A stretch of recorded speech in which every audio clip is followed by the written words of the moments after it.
Okie dokie, we should be live. We should be live.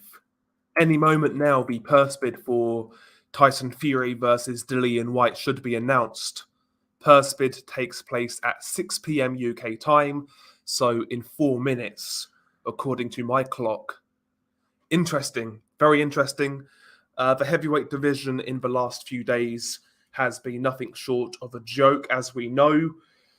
A lot of conflating reports in regards to potential step-asides, undisputed, etc., etc. But it now looks like we are going to get Tyson Fury versus Dillian Whyte and Anthony Joshua versus Alexander Usyk too. And yeah, I thought, why not go live? Why not go live? We'll try and cover this in real time, probably moan along the way, etc. You guys know how it is.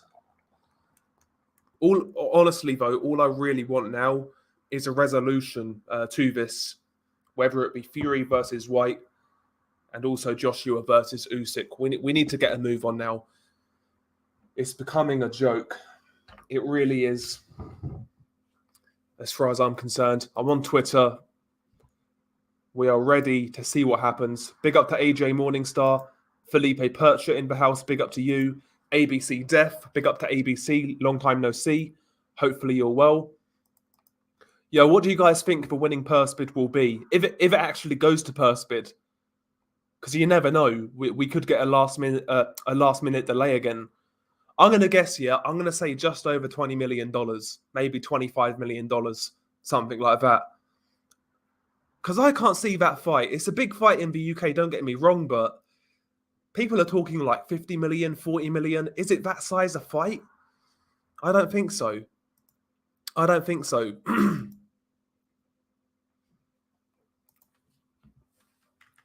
One second.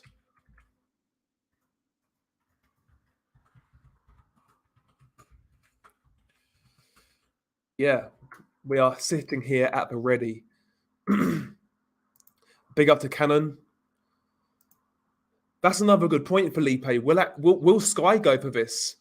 Will Sky try and get this? I'm not sure.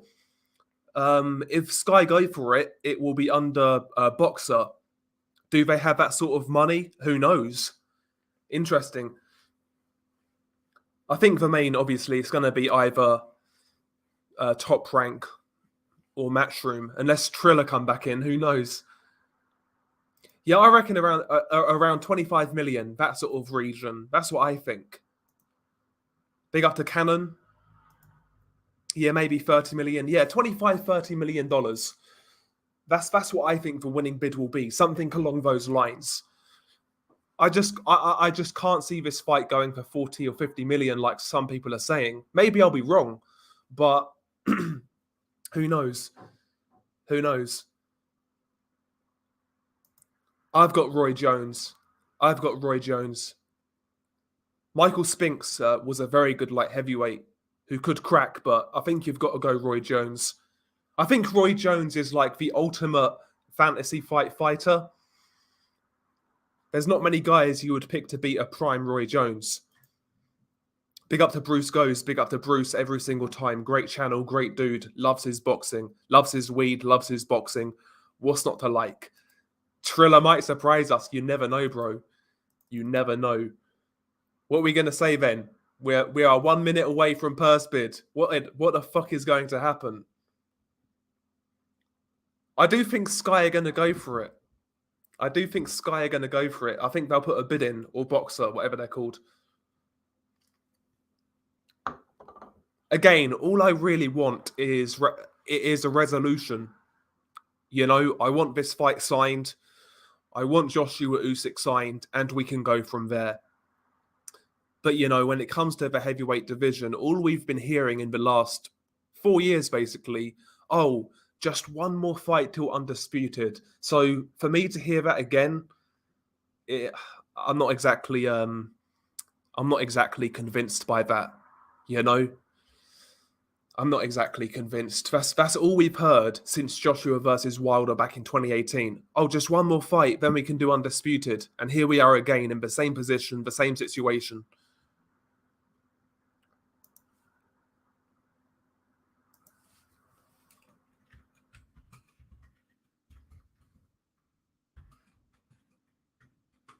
Okay, trying to do like 5 things at once, guys. That's what I was trying to look for. The games changed. Sometimes they stream them on like Facebook, but I don't think this one's live. That's another thing. If Top Rank don't win the purse bids, Fury will vacate potentially. Do I think Tyson Fury is a con man? I think he's a very good fighter, but he is economical with the truth at best. And honestly, would I trust him to get shit done and provide the fights I want? Probably not. Probably not. I wouldn't call him a con man, but he's I'm fastly losing patience with him. Yeah, I think Boxer puts in a bid. Probably I don't know. Maybe I'd say Natasha, to be honest. If Hearn thinks Whyte can win this fight, he'll win the purse bid, in my opinion. Yeah. Yeah, Boxer is Sky. Yeah, exactly. Yeah. Big up to BG London. I think Usyk versus AJ2 signed soon. I hope so, Recognize. I hope so, because, I mean, the first fight happened in late September. Here we are 4 months later, still no date, still no venue. It's getting beyond a joke. It's getting beyond a joke. AJ sticking around, trying to find a new trainer, making Usyk wait. I mean, if you insist on a rematch clause in a mandatory fight, at least fucking sort the rematch ASAP. Don't dick around and wait. It's a fucking joke. It's a fucking joke, man. I'm tired of Joshua. I'm tired of Fury.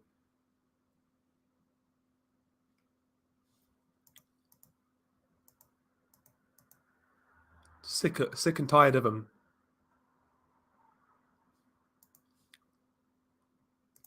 Eddie won with bid of 18.2 million. Are you sure? Are you sure?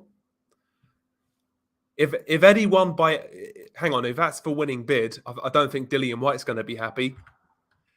I'm telling you, man, Dillian should have accepted that fucking 5 million plus 25% offer.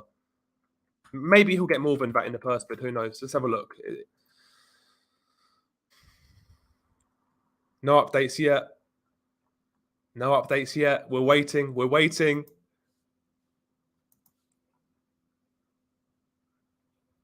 Should be soon, bro. Purse bids are usually quite quick.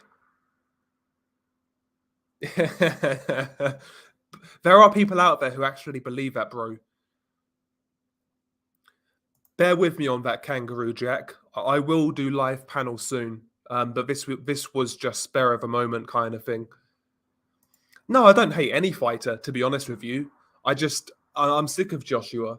I'm sick of Fury. I'm sick to death of them. I really am. Sick of the fanboys. Sick of the fucking nonsense.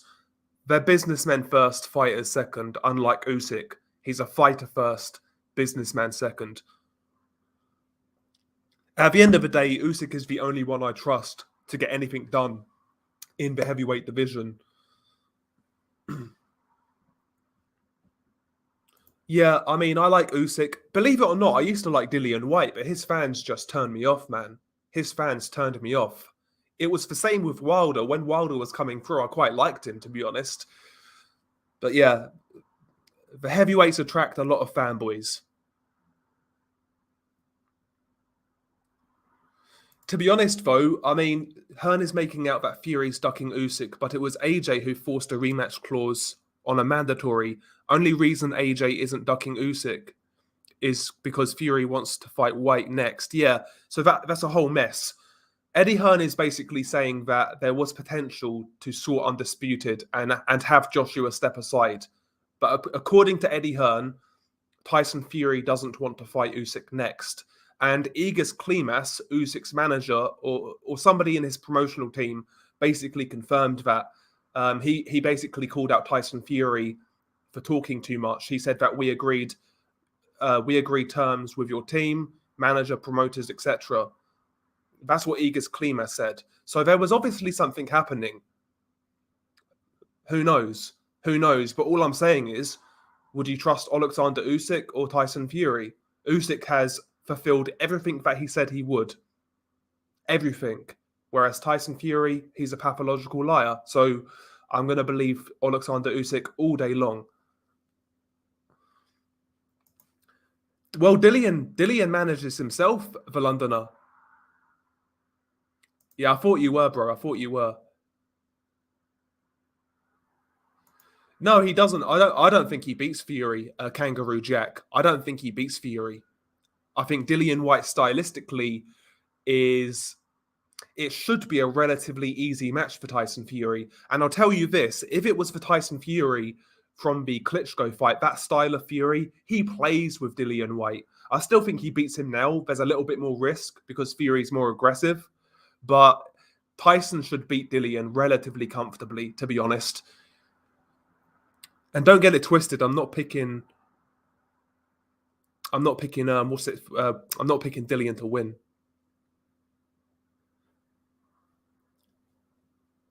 Whyte is my lover.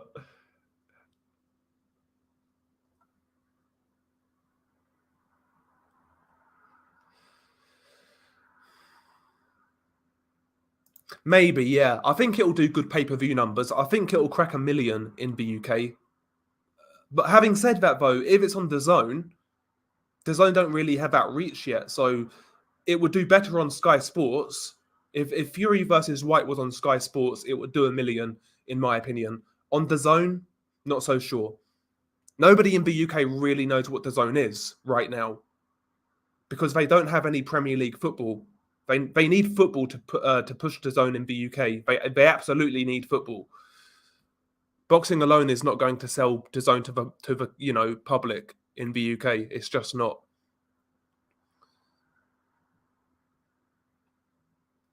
I will let you on at some point, Kangaroo Jack. I know you've asked before, but I'm just keeping it solo for the time being.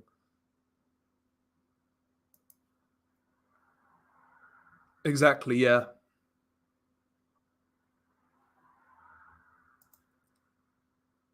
If AJ was to step aside and be guaranteed the winner, what happens to Whyte? Does he fight? Does he fight for a vacant title? And in that case, AJ versus the winner of Fury Usyk wouldn't be for all of the belts. Yeah, that's what I don't understand, bro. But who knows? Who knows?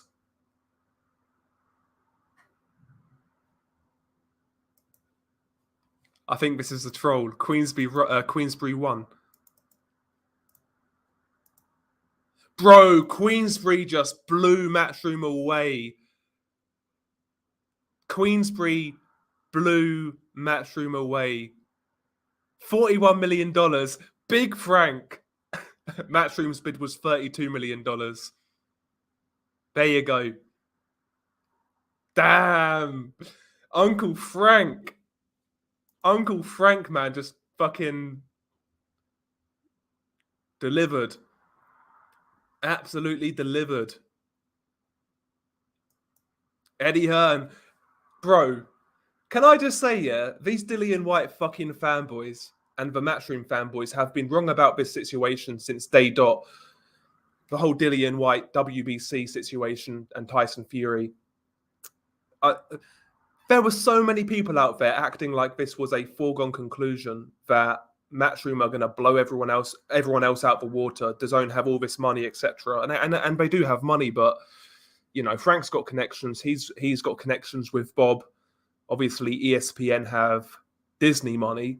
So I don't know, man. It's kind of funny. So Matchroom bid $32 million. I honestly, though, $41 million, I didn't expect it to be that high. I thought it would be around $30 million for winning bid, maybe 25. I didn't think it would be anywhere near $41 million. That's a lot of money. That's a lot of money. So, big up to Frank. Is that official, Mr. Relax? That is a good fight. To be fair, though, he's got a good little cut out of that, James. He's got a good little cut out of that, Dillian Whyte. What's he got, 8 million? 8.2 million, I believe, Dillian Whyte's cut would be.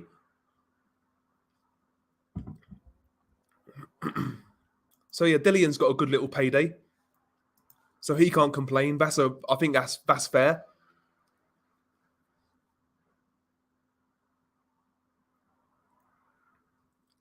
Big up to Boxing Monkey. Yep. So Matchroom bid 32 million and Queensbury won with 41 million. It's a lot of money. Bro, Matchroom, I'll tell you what, man. Matchroom, Eddie Hearn needs one of his guys to win one of those fights.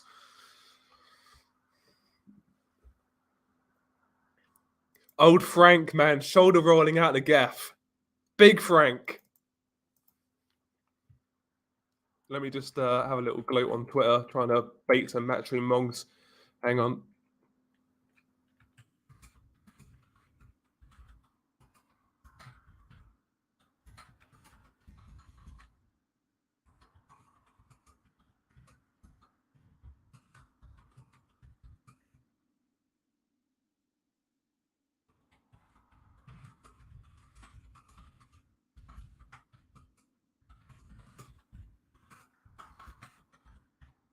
Boom. Big bid. Big bid. Yep, Frank Warren won.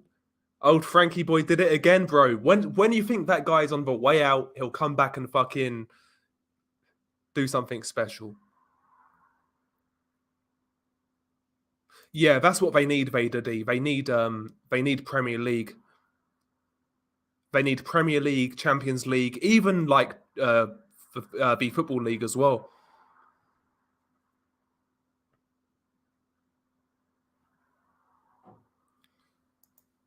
Come on, man. Come on. Frank's got connections, man. Top rank, ESPN, etc. That's a lot of money, though. That's a lot of money. Bro, honestly, I made DAZN favourites, but there was a lot of people out there acting like it was a foregone conclusion. Like, there were so many people. I was listening to certain streams. I'm not going to name names, but there was this one dude who basically he was insinuating that nobody's on DAZN's level. They're going to destroy the competition and win the purse bid and make Fury vacate. Goes to show, obviously, Eddie doesn't value Dillian that highly. You know? There you go. That's absolutely hilarious. It's kind of made my fucking day. I'll be honest, that's kind of fucking hilarious. $41 million. I'd like to know who else bid. Obviously, Queensbury and Matchroom. Did anybody else bid? Let's have a look.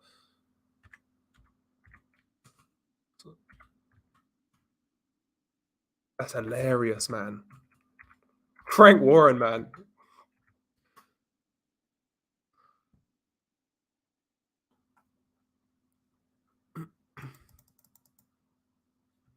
Hilarious. That is true. I mean, domestically, James, Matchroom have a really bad record when it comes to purse bids. If my maths is correct, he gets about 8.2 million. No, I don't think Frank had 41 million, but MTK, yeah, that drug money. It could be that drug money. It could be that drug money.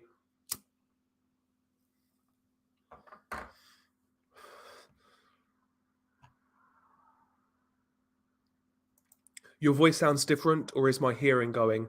It should be the same, bro. It should be the same.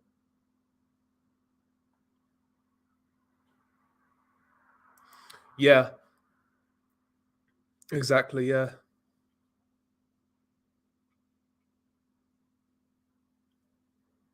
Yeah, Whyte gets paid well, but no pay-per-view upside.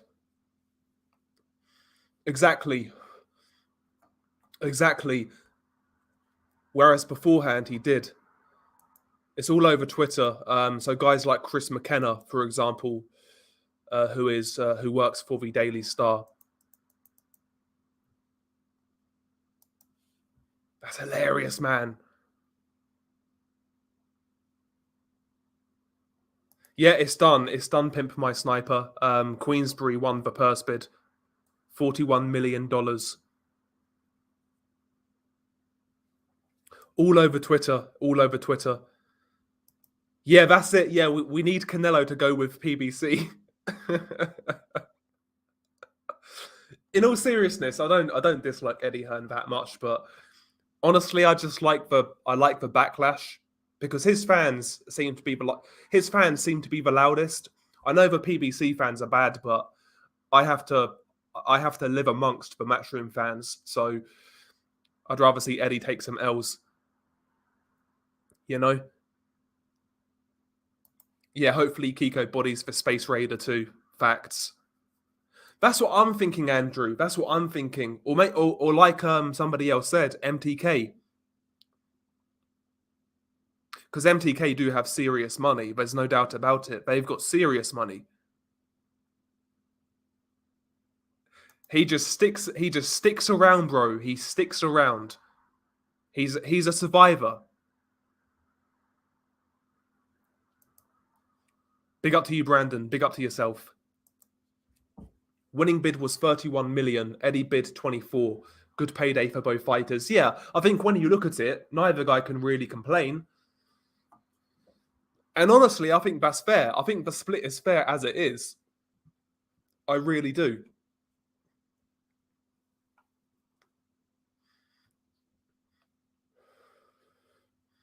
Yeah, that's nonsense, Jim. That's absolute nonsense. Whyte's fighting on BT Sports. Yeah, he's going to get no favors whatsoever. I'll be honest though, I'm glad we've got some sort of clarity. At least we now know what's happening next. At least we know that. So hopefully we get a fight date scheduled ASAP. Apparently Frank Warren I think he's got the Millennium Stadium or Principality Stadium booked for the end of March. I don't think it will happen then. I would say April, but we shall see.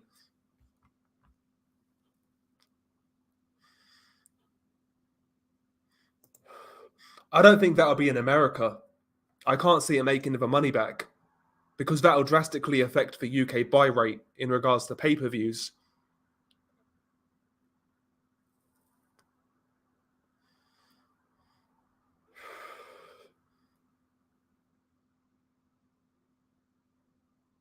Yeah. Bro, it's probably not Big Frank's money. It's probably not Frank's money.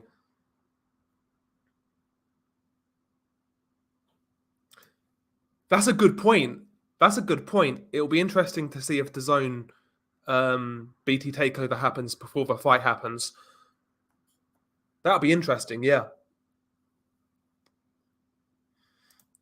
8.2 million for Dillian Whyte. That's a good payday. That's a good payday. $8.2 million. That's a good payday. Yeah, I mean, we can question MTK in regards to how they came about and who's backing them, but they are serious business, MTK. They are serious business. They manage some top fighters all across the world. Obviously, now they linked up with Probellum. And to be fair, when it comes to MTK, man, they do get shit done. They do get shit done. There's no doubt about it. I'll say it, yeah. I think the sport would be better off if MTK was running the whole sport, had a monopoly. Because MTK seemed to like, I don't know, they just get shit done. Setanta Sports put in a £10 and 50p bid. Oh, Ricardo Mayorga walks through Conor Benn, man. He walks through him. Goes through him like a doorway.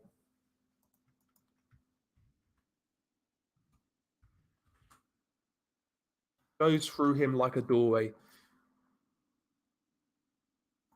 Big up to Eric Gomez.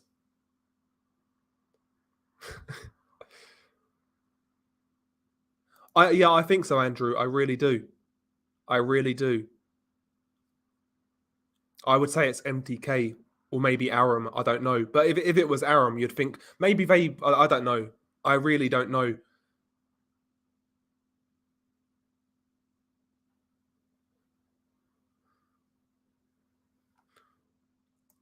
I am 3/4 English, 1/4 Polish. Yeah, I'd like to know though. Did anybody else bid for it? Like PBC, Boxer? Crazy, isn't it? Yeah, crazy. It's crazy.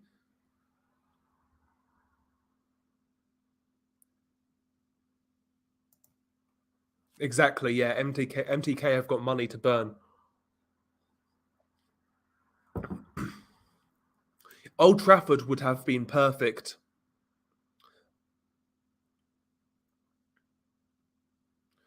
Yeah, I roasted. Honestly, I gave him a roast yesterday after what Usyk's team said. Basically, they were basically insinuating that undisputed was a possibility, and Fury didn't want that next. So Kinahan, the new Dana White, MTK is drug money. Yeah, basically. Basically, but that's boxing for you. That's boxing. I mean, Don King was he was a he was a less than scrupulous character. I mean, he's got two bodies on his record. Boxing is filled with these sort of characters, but ultimately, yeah, we can look at the moral argument. But if these guys deliver great fights, I think we're all going to watch them. So it is what it is. It is what it is. Yeah, basically, Daniel Kinahan is like the European Al Heyman. Basically, nobody knows where he is. Nobody sees him, but he's there.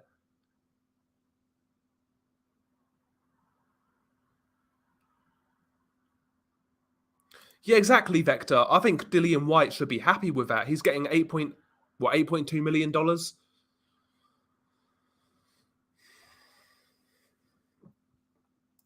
Yeah, they've got a lot of training facilities, as you say, access to great lawyers.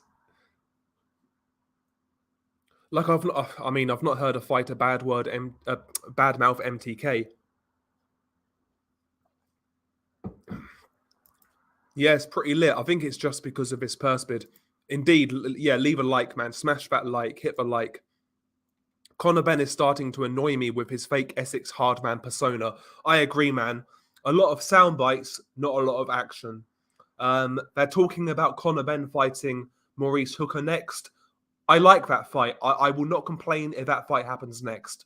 All I want Conor Benn to do is fight somebody with ambition who is somewhat dangerous, and I would class Maurice Hooker as that sort of opponent. So I'm not asking the world from Conor Benn.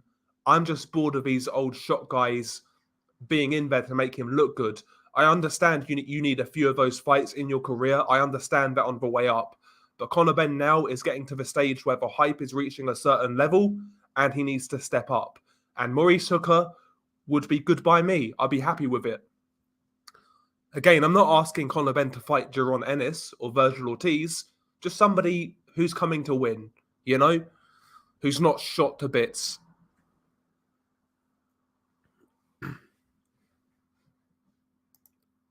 Yeah, MTK, yeah, they definitely boil piss on social media. It was just Matchroom and Queensbury. Oh, that's interesting. That's interesting. He's not gonna put Connor in with someone like Clayton. Clayton is high risk, low reward kind of thing. Because Clayton can really box, and he's got no name value. Maurice Hooker is dangerous, but people know who he is. Former world champion. You know what I mean?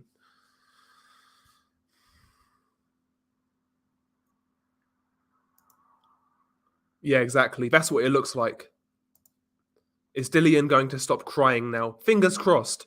Fingers crossed. Just train and get that fight on. Exactly. Like I 100% know that Usyk is chasing undisputed. He said he was before he went to cruiserweight. Before he turned pro, he said his goal was to become undisputed cruiserweight champion, which he did in quick time and away from home every single fight.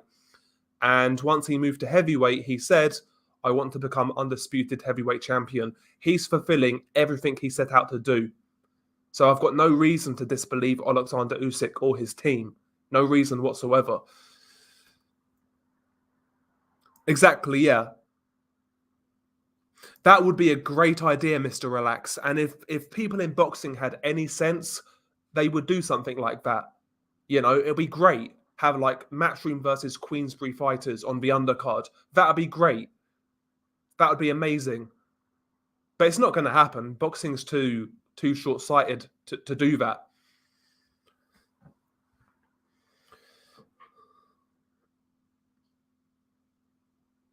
Imagine Andy Ruiz getting another payday, a bit obese in 3 weeks. Yeah. See, I really want to see Deontay Wilder versus Andy Ruiz. I think that'll be a great fight. And the winner puts themselves in a good position. So that's the fight I want to see in regards to Ruiz versus Wilder. That's what I want to see. I've got a feeling, though, Ruiz is going to fight Luis Ortiz. That's my feeling.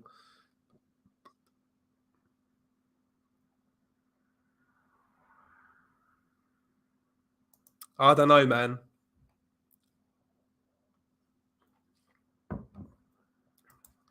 Watched your video on AJ and Fury yesterday. Couldn't agree more. These spoilt brats are holding up the division, especially Fury, loudmouth, blabbering idiot. Yeah.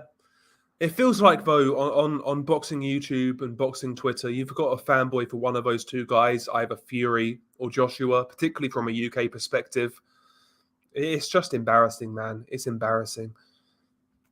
And hopefully this fight gets a date, gets a venue ASAP, and hopefully Joshua Usyk gets signed as well. That's what we need now. We need these fights set in stone with dates and venues. That's what we need now. So we can look forward and hopefully after that get undisputed. I'll hold my breath, but we shall see. Yes, hit the like indeed. Smash that like. Exactly, bro. Yeah. I mean, at the end of the day, win, lose, or draw, as a boxing fan, all I want from a fighter is to take risks, try to, strive for greatness, and if he fails, he fails. It's not about whether you it's not even about whether you achieve it or not. It's whether you tried, And Usyk has tried. I mean, I look at Demetrius Andrade vacating his title by looks of it because he has to fight Janabek, his mandatory. He was happy fighting scrubs like Jason Quigley, Arthur Akavov, Luke Keeler. He was happy fighting those dudes, picking up easy paydays. But as soon as he gets an awkward Mando, he vacates. And compare that to Julio Cesar Martinez on relatively short notice, stepping up a weight class to fight an all-time great in Roman Gonzalez, just because the opportunity presented itself. The opportunity was too good to turn down, and Martinez is backing himself to achieve something special. And if he fails, so be it. He can go back down and defend his title. That's what I want from fighters. Fighters need to be more proactive in their careers. And that's exactly what Martinez is doing by fighting Gonzalez on relatively short notice. That's what I want from fighters. I respect that. I'll get behind somebody like that. That's why I liked Michael Hunter for a long time, because he was fighting abroad, taking hard fights, and I was all on board for Michael Hunter train until he ducked Turgovich. I was the biggest Michael Hunter fan on this website. It's not rocket science what fight fans want from fighters. It's just a desire to fight the best, and that's really it. That's really it.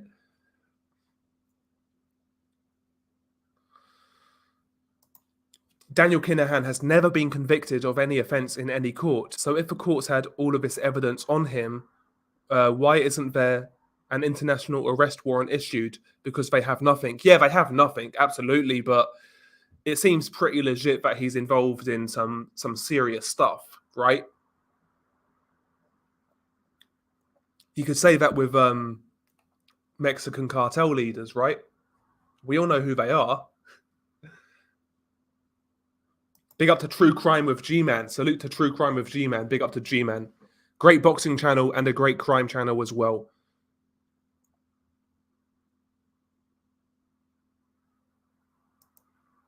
To be honest, though, Hawker, again, the way I look at it is this. Eddie Hearn basically said, and again, take take what Eddie Hearn says with a grain of salt. But he basically said that there was a potential of a undisputed fight where Joshua would step aside and Fury can fight Usyk. And Eddie Hearn said that Fury didn't want it next. That's what he said. And Igas Klimas on Twitter, Usyk's manager, responded to Fury on Twitter. Basically, when Fury called Usyk a pussy, Klimas basically said, you should stop talking. We agreed to all of your promoters' terms, etc., etc., etc., and you've gone missing. Basically, I'm paraphrasing, but it seemed like there was something there in which could make Undisputed a possibility. So make of that what you will. Make of that what you will. I was always saying I want Undisputed next, right? So, and who do I believe? Do I believe Team Usyk or Team Fury? Exactly, yeah. Dillian's done very well out of boxing. He's had multiple pay-per-views. He's a multi-millionaire. He's getting a title shot. Dillian has done well. For me, with Dillian, it's just been all the bitching and moaning. He's a fun fighter. He is a fun fighter to watch, no doubt about it. But it's just for bitching and moaning. Yeah, exactly. Yeah, he has to. Yeah, he'll put in an offer, or Sky will, I'm sure. Exactly, bro. Yeah, he needs to step up now, Conor Benn. He needs to step up, and someone like Maurice Circle would be perfect. Would be perfect. I'm not sure. I think. Listen, it's hard to say. It's hard to say if it's the same Ruiz from the Areola fight. Wilder could get rid of him early. I would pick Wilder. I would pick Wilder to beat Ruiz. I would pick Wilder. But if Ruiz could stick around and get close to Wilder, who knows?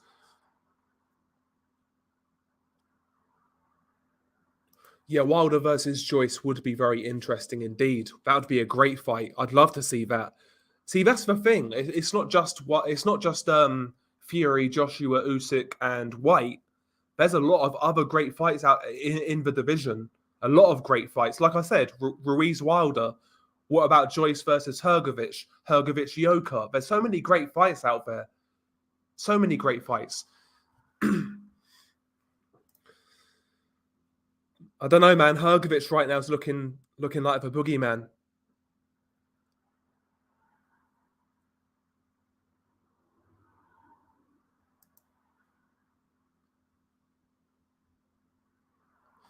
When the current lot fuck off, who is your next champion in 2 years? Anderson, Yoka, Hrgovic, Dubois.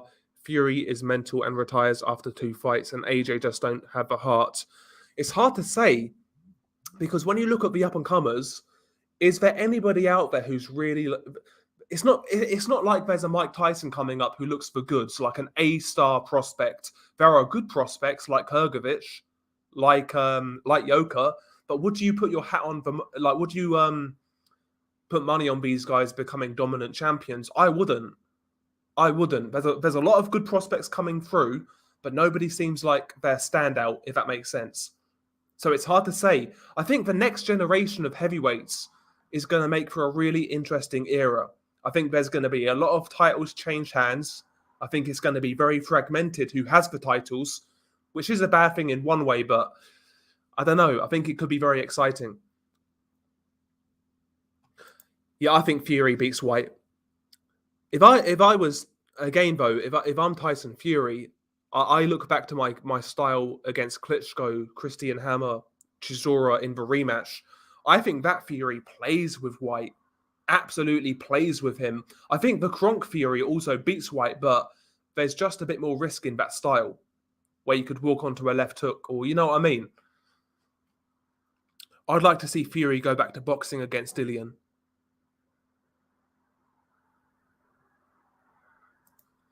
As much of a twat as Dillian is, let's be honest, these guys are two nuts in a ballsack. How anyone likes Fury is beyond me. Yes, he ended the Vlad reign, but he's a wanker. I agree. I agree. Like, how anybody could relate to Tyson Fury is beyond me too. Devoid of any responsibility, pathological liar. Yeah, he's a good fighter, no doubt about it, but I don't think he's a particularly honourable individual. I think you'll see him back, Hawker. I think you'll see him back. I really do. Honestly, bro, I'll say no. I'm going to say no. We won't get it this year. We won't get it this year. I'm telling you. That's what I think.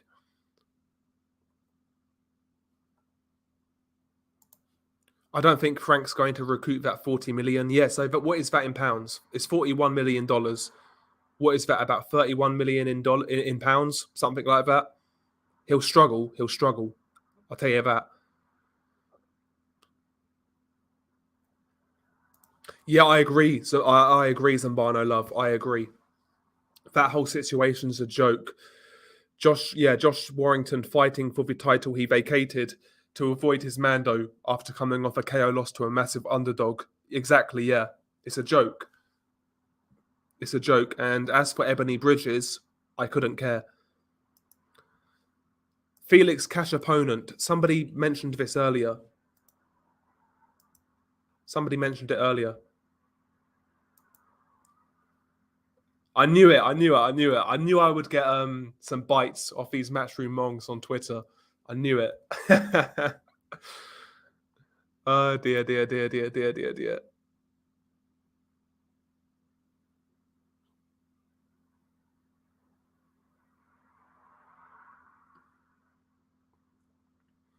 So this is the narrative now, yeah? I basically said on Twitter, where are the Matchroom Mongs who said the zone will blow everybody else out of the water in the purse bid? Some guy says, you sound like a bricktop ball licker, which I know you are not. Surely you see that the zone pressure meant Top Rank had to go in their ESPN budget to push to 41 million, a madness number. Crazy.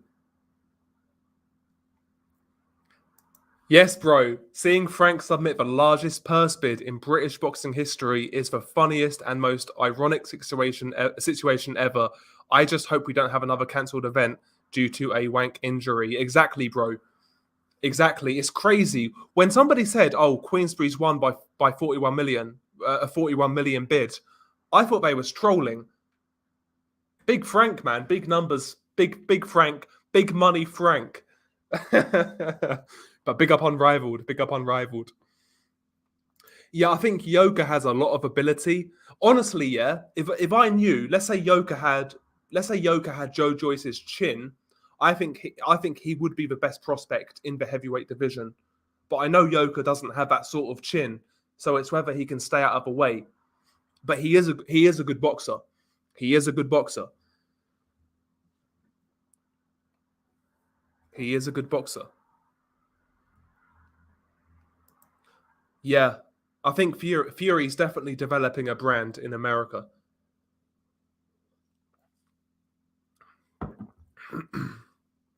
Damn, pimp my sniper. I think Whyte will chin Fury. I'm going for a big prediction. I think mid rounds. I know that not many people will agree. Who cares, man? If that's your pick, that's your pick. Fuck what people think. Fuck what people think. Big up to iKarma. Big up to iKarma. Yeah, 31 million is easily recouped. 1.5 million in pay-per-view sales and a full stadium. BT recoup the money, not Frank. BT just need to sell as they keep 100% of their gate and pay-per-view money. There you are.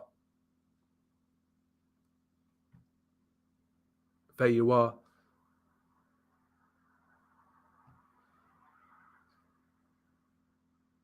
I don't think so, bro. I think that's people reaching.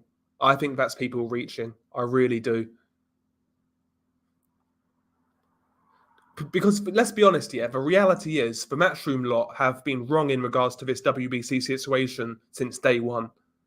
They was wrong from the start and they're wrong now. As has been proven.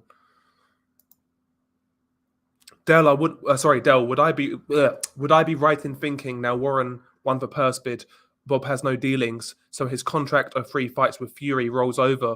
Wouldn't be surprised if Bob helps Warren win the bid. That's a very good theory. Because yeah, this fight will not affect theoretically, as Top Rank are not promoting it. Then yeah, maybe it doesn't affect that deal. That's a very good theory.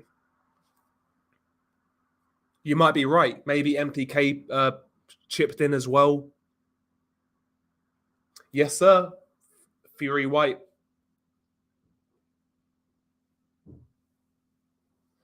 I'll tell you what, Mick Hennessy's a very good. He's a very good boxing mind in regards to spotting talent. You know, he's a boxing man through and through. I know people will insult him, but he's a boxing man. He really is. I've got a lot of respect for Mick Hennessy, actually.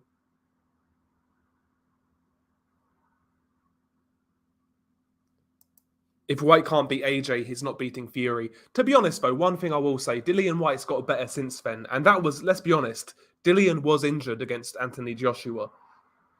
He was injured. But I agree. I think Fury beats him.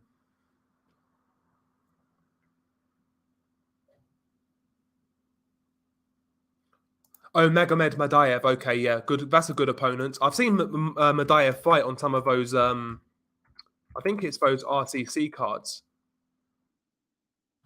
He's all right. That's a good opponent, considering he's been out a long time. Okay, so that's on the 12th of February. That's on the John Ryder card. Okay, that's a good little fight. I can't argue there. I like Felix Cash. He's all right. Fury will somehow end up in the ring with Manuel Jar. Let's clear this up. Dillian was offered 5 million plus 25% of the pay-per-view cut. Instead, he gets 8 million and no upside. Dillian got 3 million extra from purse, which he may have made more from with 25% cut of a pay-per-view. Exactly, your old Dar. And that's what I was saying at the time. Like, people were saying that was a lowball offer and it was unfair. You know, it wasn't negotiating in good faith. I totally disagreed. I thought it was a fair starting point offer. Exactly, yeah. Hennessy knows boxing inside out, grassroots as well. Exactly. Oh, come off it, Wizard Sleeve. Come off it.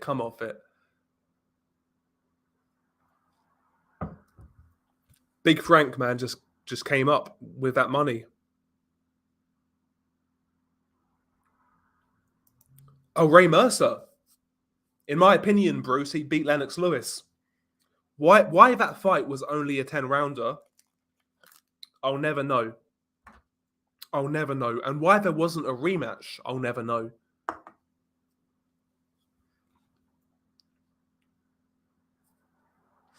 Yeah, I've seen it as well, Hawker. I've seen it as well. I can't see it personally. Obviously, listen, it's heavyweight boxing. Anything can happen, but I can't look beyond Tyson Fury winning that fight. And I think it'll be by late stoppage as well. I don't think he'll get rid of Whyte early on. Whyte's chin has got worse. He's taken a lot of hard shots, but he is resilient. He is tough, and he's not gonna quit. I think he'll get beaten down and stop late. That's my initial thoughts.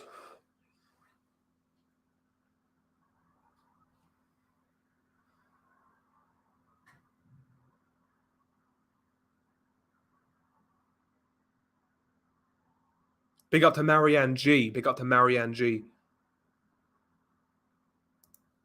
I will do, man. If I'm available, I'll be dropping by. Ray Mercer had an excellent jab. Ramrod jab. That's a shotgun jab. Yeah, that was a savage knockout, bro.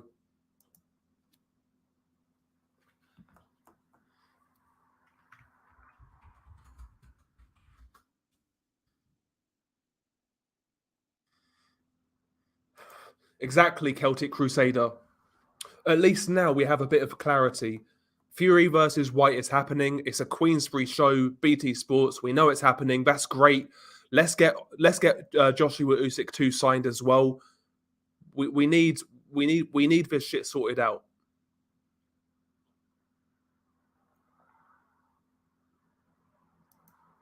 Armchair Warrior, he's going Whyte for the upset. Dillian will piss himself in the north. He's going out on a stretcher. Exactly, a bump of K. And also, you have to consider that first knockdown in that fight was complete and utter bullshit. It was a headbutt.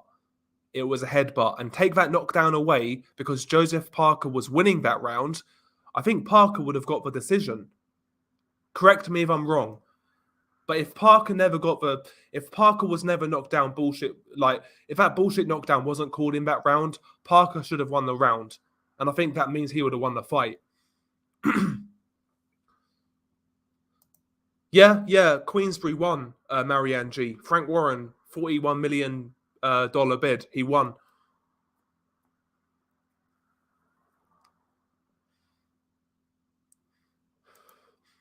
Big up to Big Stiff Idiot. I love that name, by the way, and I like the avatar. Yes, Del, what's happening, bro? I fancy Usyk to be the last man standing. Please school Eastern Bloc killer. Yes, sir. I hope so. I think Usyk, listen, man, if Usyk were to achieve undisputed, I think it'll be great for boxing, man. It'll be a shining. He would be a shining example. I've had a few drinks, by the way. He'd be a shining example of how a fighter should do it. $8.2 million, Armchair Warrior. $8.2 million.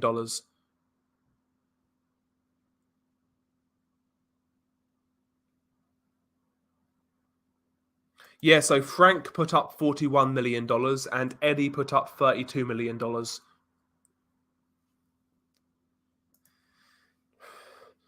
I think Fury stops him late, but I'm rooting for Whyte. Not a fan of either guy, though. Bro, yeah. What happens if... funny you say that, Unrivaled. I was thinking about this earlier. Because surely that Usyk fight has an expiry date with a rematch clause.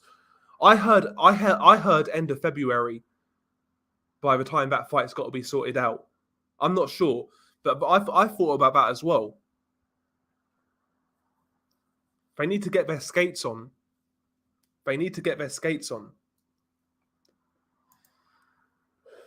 I think Whyte will fall over a few times swinging. Those big long arms hitting fresh air. Fury has power, skill, chin, engine, and heart. Whyte has long arms and a speech impediment. Listen, Dillian's a tough dude. Dillian is a tough dude. He'll come to trade. He'll come to swing, no doubt about it. But I can't see him winning that fight.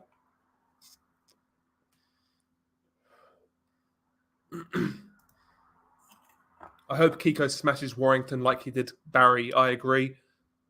Again, Warrington was another guy. I had a lot of respect for Warrington. Beating Frampton, beating Selby, beating Galahad the first time. He was on a good run and he was doing it right. He offered Gary Russell a unification fight. Never happened. He was doing the right things. But when he vacated, then got knocked out, then bitched his way out of that rematch, and now he's getting a title shot. Fuck Josh Warrington. Fuck this guy. Josh Warrington needs to redeem himself. Hatman made a video about Andy Ruiz being offered the Hergovich fight. Yeah, he's not going to take it, bro. Andy's not going to take it. Apparently, Gassiev has also been offered that fight, so fingers crossed. Fingers crossed.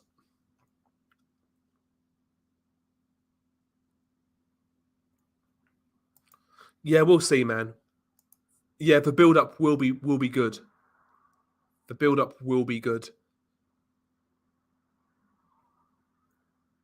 Anything about a rematch clause?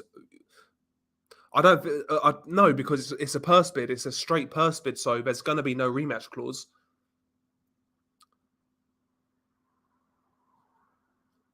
Yeah, BG London, he's not a fan of either, so he wins either way. Me too, basically. I'm not a fan of Dillian Whyte. I'm not a fan of Tyson Fury. Whoever wins, wins. Whoever loses, loses. I don't really care, to be honest. I'm in the same boat.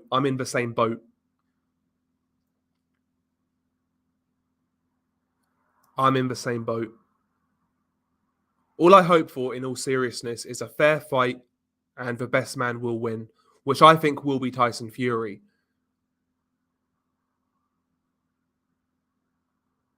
Yeah, exactly. Yeah, that's a good point. Eddie also dissed Frank when he offered to pay Avanesian's purse, saying he wanted to make sure he'd be paid well. No, now Frank blows Eddie out of the water in a purse bid for Dillian. That's a great point. That's a great point, Zambano love. Yeah, he's got power, he's got heart, he's resilient, and he has improved. Yeah, no doubt about it. No doubt about it. And listen, I don't think Tyson Fury can go into that fight willy nilly and not respecting Dillian Whyte, because that could be a recipe for disaster. He needs to respect Dillian. He does. Dillian does have power, particularly in that left hook. But you know, Dillian's one thing I've noticed about Dillian. If you watch that Marius Vuck fight and you watch the fight with Robert Helenius, Dillian is not great at punching up against taller opponents. He can't generate the same sort of power. His technique is really ropey when it comes to fighting those sort of guys. So Dillian, in my opinion, in this fight, I think he needs to be fighting behind a tight high guard, pumping that jab and trying to maneuver Fury into the corners. And when Fury's in the corner, he needs to be throwing combinations to the body, not just a single left hook, but a multi-punch combination to the body. And then he needs to, because if you look at Fury on the ropes when he's leaning back, his body's there to be hit, as Otto Wallin found out. So I think Dillian needs to try to maneuver. He needs to be the aggressor. He needs to be fighting behind a high guard, firing out a ramrod jab, trying to position Fury on the ropes or in the corner.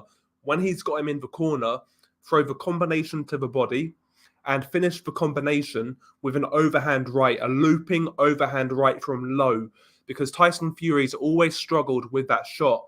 And when you see him on the ropes, when he's leaning back, he'll lean back and his chin's in the air and he's quite straight on. So Dillian needs to be the aggressor in this fight. He needs to fight a pressure style. Dillian likes to catch and counter, particularly with that left hook and also the overhand right. That's not going to work in this fight. I think Dillian needs to switch it up and he needs to be a lot more aggressive in this one. But he needs to make sure his defense is on point. And the best way for Dillian is a high guard, because he's not athletic. He's not got great feet. He's not got great upper body movement. He needs a high guard in this fight, in my opinion. That's what I think as well. His feet are too slow. His reactions are too slow. Usyk is my favourite fighter, and he's been for years. He's the true epitome of a champion. No other fighter has done what he's done recently. Wins everything in everyone's backyard. Exactly.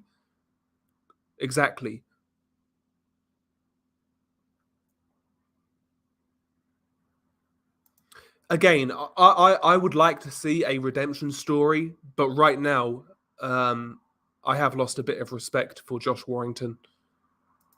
Yeah, I agree, man. I agree. Listen, I understand rematch clauses in a voluntary fight. I understand it. I get it. But in mandatory fights, that's no bueno. That's not good. That's not good.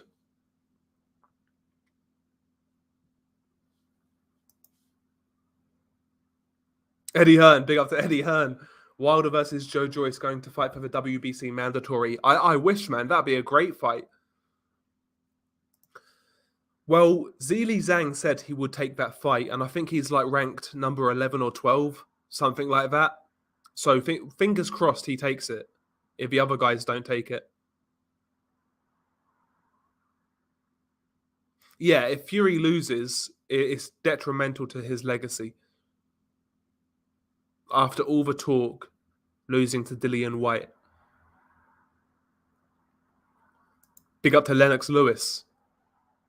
We got Lennox in the building.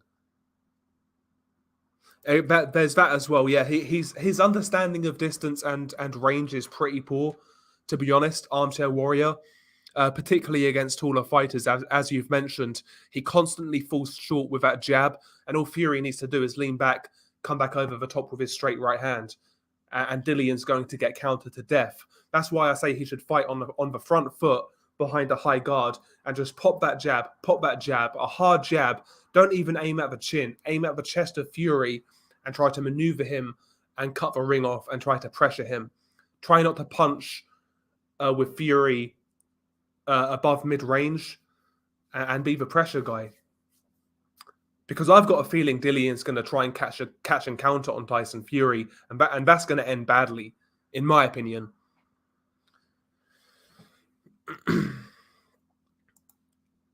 Yeah, Fury's inside fighting is underrated, but I don't think he can do it off the ropes or out of the corner, which is where Dillian needs to. That's where Dillian needs to take this fight, because if he's in the center of a ring and he's fighting on the inside, he can tie you up, he can get a free hand, he can make the most of his size and strength, but he can't really do that on the ropes or in the corner, in my opinion.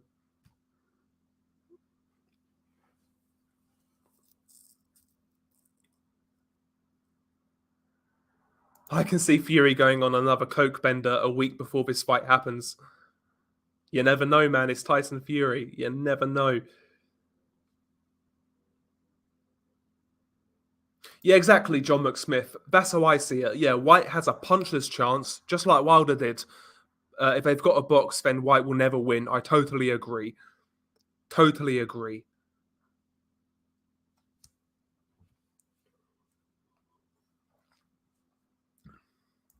I agree. Yeah, that fight was going one way, Armchair Warrior. That fight was going one way. Indeed, D-Day is also the deadline for Ruiz and Gassiev to accept the fight. I don't think Ruiz will accept it, Big Boys Boxing, but Gassiev, I mean, Gassiev has no other options, so he should just take that fight, in my opinion. He should take that fight. He's lost years of his career. He's always injured. Why not roll the dice? Why not? And if he were to beat Hrgovic, he's in a great position.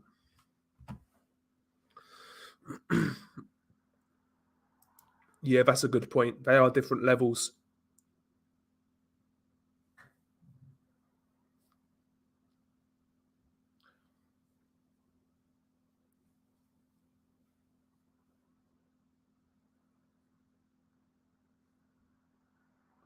That's what I'm wondering as well, Marianne G. That's what I'm wondering as well. Because quite frankly, yes, the third Wilder fight was a great fight. Great fight. But were you impressed with Tyson Fury technically? Were you impressed with him in terms of his athleticism, his reactions? I wasn't. He showed great heart, great courage. Fair enough. But technically, he wasn't impressive in that fight. He was very sloppy. Very sloppy. So I'm doing good, Ian, man. It's the weekend. Can't complain. Can't complain. Can't complain. Big up to Nordic. I like Nordic's blunt opinions. I don't give Whyte even a puncher's chance. I can't see him landing anything clean. He's going to struggle, Nordic. And again, I mentioned earlier, he struggles punching up, as we saw against Hellenius, as we saw against Marius Vac.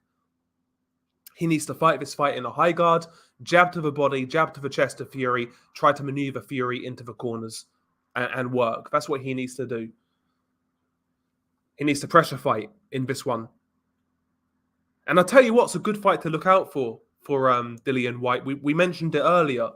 Ray Mercer against Lennox Lewis. Look at that jab that Ray Mercer was deploying, that ramrod jab coming forwards. Try to, and also, yeah, it's. But I'm not. I know what you're saying. Stylistically, it's not kind to Dillian Whyte.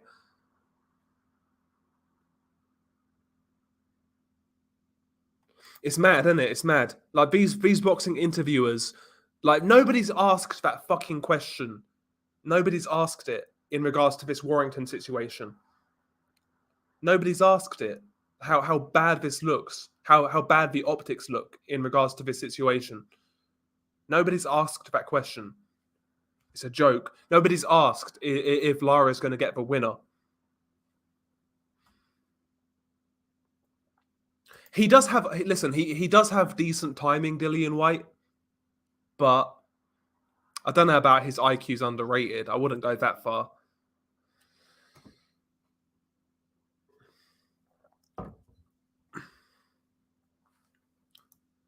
Ike Ibushi would have struggled the most with Lennox Lewis, I think. Yeah, I agree. I agree. Because in the late 90s, I think Ike would have beaten that version of Mike Tyson, and I think he would have beaten that version of Evander Holyfield, you know? But I tell you what, that's another fighter Dillian needs to watch, is Ike Ibushi. That's what he needs to do in this fight. He can't afford to stand off Tyson Fury and try and catch and counter. He can't afford to do it, I'm telling you. Speaking of Lomachenko, according to, I think it was Michael Coppinger, talks for Devin Haney versus Kambosos have now stalled. I think what you'll see there, I think Bob's going to pay to get those belts off Kambosos. I think that's what's going to happen. I think Lomachenko's going to get that fight. I really do.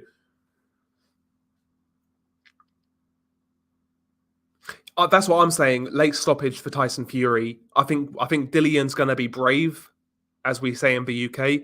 I think he's going to take a beating and eventually get stopped. I can't question Whyte's metal when he's in the ring. He is quite, he's a tough guy, but I think he's going to get beaten up in this one. Yeah, nothing's worse than a waste of talent such as Ike Ibushi. Yeah, Ike would have been a champion, in my opinion. He would have been a champion. Whether it's just a belt holder or a successful heavyweight champion, who knows? But I think he would have definitely been a belt holder. I really do, especially in the late 90s when he had guys like John Ruiz, a shot Holyfield, a shot Tyson. I'm sure he would have won a title. Sure of it.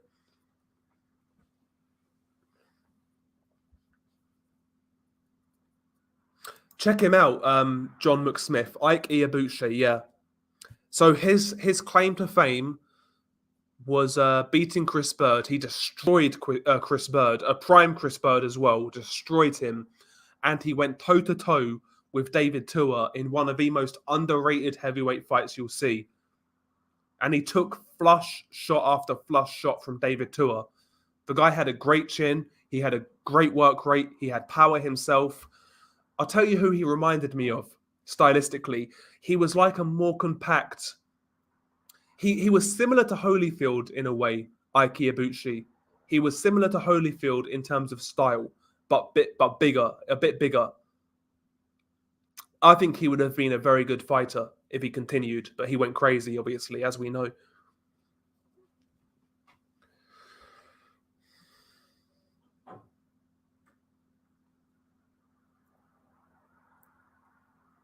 Yeah, Ike would have beaten Dillian Whyte. I think Ike would have beaten Joshua as well.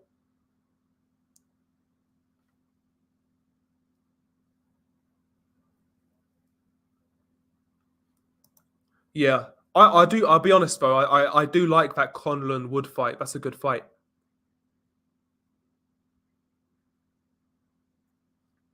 Yeah, boxing's crazy right now, Nordic. It's crazy. Yeah, Ike was a hard nutcase, laugh out loud. Would have liked to have seen him get a title shot. He was tough and his stamina was crazy. Yeah, he was fucking nuts, Ike Ibushi. He was absolutely nuts. And then it makes you wonder about guys like Ibushi and like Edwin Valero, these crazy guys whose careers got cut short. How would they have done? I wish we could get a time machine and see. Yeah, when Chris Bird was drooling, man. I think he got hit. Was it an uppercut? I'm sure it was an uppercut on the ropes, and he was drooling. Yeah, big boys boxing. I recall that. They tried to make, believe it or not, Andy Ruiz versus Ike Ibushi, like 10 years in prison. Ike Ibushi, more than 10 years in prison at that point. I think it was 2014.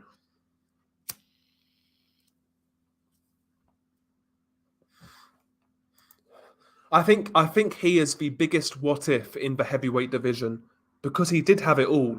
He had a chin, he had strength, he had power, he had punch output, determination, decent skills as well. And that's a weird thing with Ike Ibushi.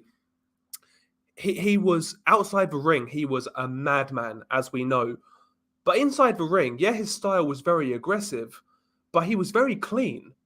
He was quite a clean fighter, which is crazy to me. He looked so calm, never really got flustered, which is weird considering his personality outside the ring. It's bizarre. But I can watch Ike fight. I like Ike. Exactly, yeah. Like he would have beaten guys like Michael Grant easy. Did he fight Tua twice? He fought him once in the amateurs. Did he fight him in the? Sorry, he fought him once in the pros. Did he fight him in the amateurs as well? Yeah. So the guys I'm interested in Nordic, Ike Ibuchi, Edwin Valero, Dmitry Pirog, those sort of guys. I always wonder about those guys in particular. I do wonder. I'd love to see it. I'd love to see it, Eddie Hearn. I'd love to see it. Left uppercut, yes, sir. That's it. Left uppercut. Yeah, it broke CompuBox records, Ike versus Tua. And it was only broken recently, and I think it was Ariola Kaunaki which broke that record.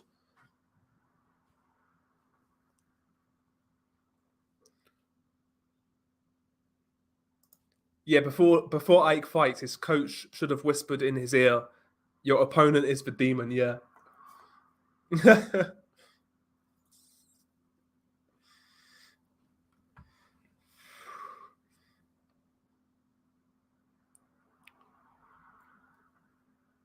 Yeah, Roy Jones versus Hay would have been a fun fight.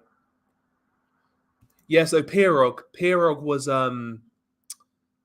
he was supposed to fight Gennady Golovkin. It was signed. And yeah, in training camp, Dmitry Pirog, I think he ruptured a disc in his back, and it basically finished his career.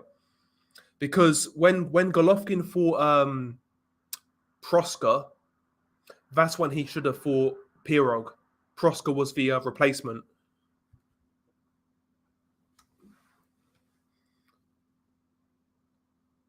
He's another guy though, Andrew Golotta. He was really talented, but he never had the wherewithal mentally. But he was really talented. Really talented. Like, if you give that guy Lennox Lewis's mindset, he probably wins a title, Andrew Golotta.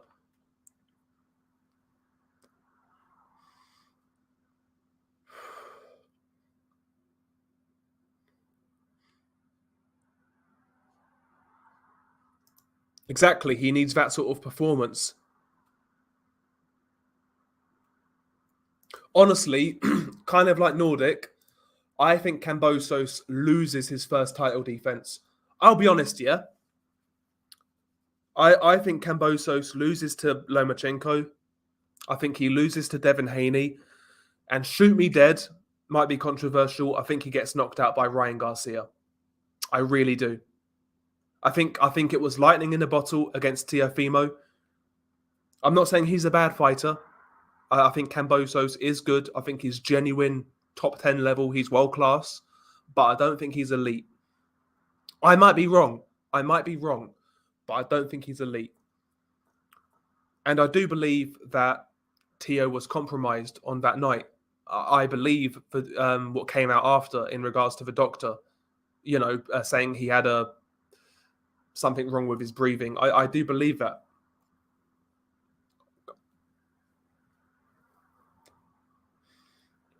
Yeah, Pirog was super talented. A beautiful upper body movement, head movement, catch and counter, accurate, sneaky. Very talented fighter, Dmitry Pirog. And he fought so he was Russian, but he had the most anti-Russian style I've ever seen. His style was more American, to be honest, which was weird seeing. But he was very athletic. He could hit hard. He had good timing, good defense. I would have loved to have seen Pirog versus Sergio Martinez, given the styles. That would have been a great fight.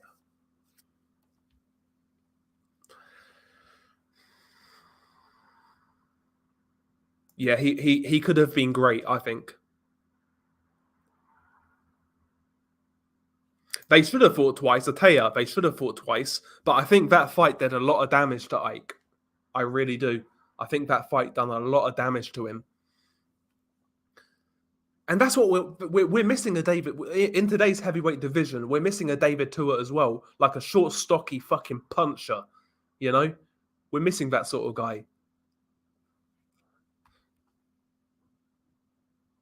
Yeah, Golota was a strange man. He quit against Tyson for no reason.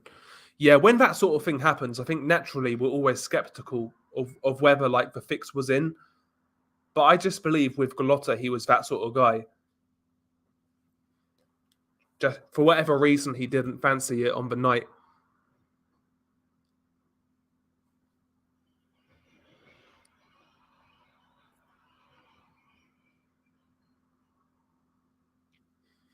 Yeah, he fought like an idiot in that first round, like completely unloading, like winging power shots, and he got clipped. And he wasted so much energy in that first round, so much energy. I think you're right, bro. I think mentally he's not there. He's not where he should be. John, I agree. I don't think mentally he's there for whatever reason. Tony Girov, yep, great fight. I had Girov winning going into that 12th round, but Tony came alive, yep. And the commentary for that fight, Jeff, was amazing. Manny Stewart going mad. Like the old school HBO commentary, nothing can match it. Nothing can match it. Even to like, even when Max Kellerman came on board, I'm not a fan of Max Kellerman, but at least you still had Manny Stewart, Larry Merchant. You know, they I don't know, man. There was something as a UK fan, like staying up to watch a great fight on HBO. When HBO were covering the fight, it just made it feel bigger for some reason, you know? Something about HBO. And nobody's captured that that level of coverage since. Nobody's captured it since. I know HBO were bad in the last couple of years, but I wouldn't be surprised. I wouldn't be surprised, Lee Davis, if Pirog would beat Sergio Martinez. And speaking of Sergio Martinez, he's fighting again. He fought last night. I think Tio is what I would describe as a good raw talent. Like he's got decent athleticism, decent power, decent speed. Where if a good trainer got hold of him, he could be a really good fighter. But mentally, he's not there. He's got a shit trainer in his corner, in his dad. He made a terrible, terrible, terrible mistake getting rid of Joey Gamache. I think he's a mental midget, to be honest. I really do. Mental midget.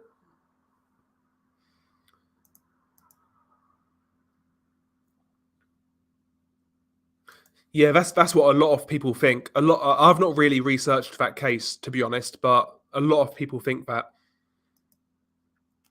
Yeah, I think Pirog stops Martinez.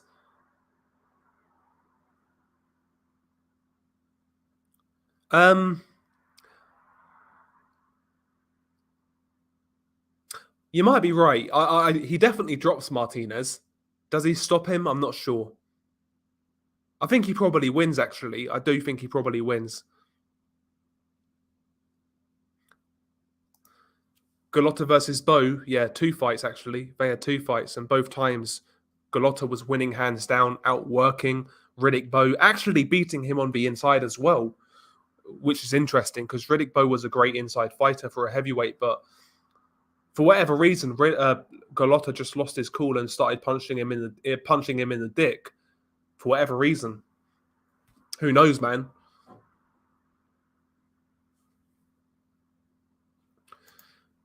Yeah, exactly. Yeah, Martinez was a great fighter, but he had so many flaws. He achieved so much despite his late start. Yeah, he made the most of his athleticism, Sergio Martinez. He was very athletic, carried good power, but fundamentally, yeah, he did a lot wrong, Sergio Martinez. He did a lot wrong. He was one of my favorite fighters back in the day, Sergio Martinez. One of my favorite fighters. Loved his style. Yeah, Mark knows his stuff as well. He'd be a good commentator. Armchair, Cosell and Carpenter best for me. I guess it's like the era you grew up in. Like for me, HBO was like the pinnacle back in the day of like what quality boxing was. That's the impression I got anyway. Like Showtime have gone downhill now. Their commentary sucks. I mean, Abner Mares, I like him as a fighter, but he's a terrible commentator. Al Bernstein seems to be now selling out, to be honest. He's not what he was. Showtime sucks. The zone commentary is horrible. Yes, there's not. I don't know. Nobody does it. Nobody's done it like HBO since.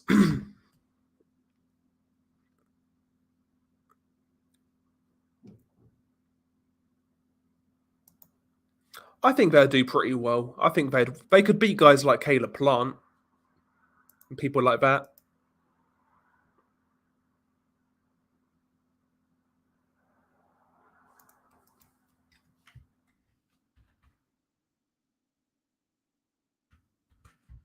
Um,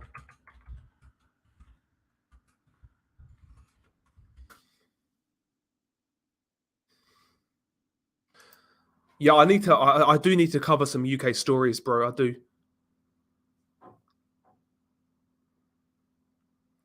Yeah, I'm not a fan of Sergio either. I'm not a fan of Sergio Mora. Sorry, bro. Yes. Surely this is the first time where Frank and Eddie are in the same press conference. That has to happen. That has to happen. See, again, if boxing had any sense, there'd be a round table. You'd have Dillian Whyte and Eddie Hearn on one side, and Frank Warren and Tyson Fury on the other. That would be great TV. That would be great TV. That's a good point, man. Are we going to get Frank and Eddie at the same press conference for the first time? Maybe.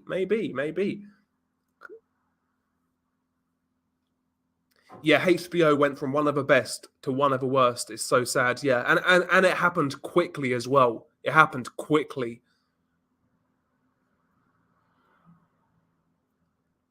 Yeah, Merchant was great. His one-liners. He spoke when it was necessary. I'll be honest. I wasn't a big fan of Jim Lampley, but I could tolerate him. He wasn't. He wasn't like obnoxious. He wasn't that bad. I could tolerate him. That was good actually. Ian Dark, Glenn McCrory, and Jim Watt. Yep, I can't argue with that. Exactly, yeah. Frank Eddie on pay per view. Frank Eddie gloves are off. That's what we need, man. That'd be amazing. I'd watch it. I'd love to see it. It has to happen. Has to happen. Big Frank right now, man. Big Frank. His grapefruits are growing to the size of fucking basketballs by winning that purse bid. I'm telling you.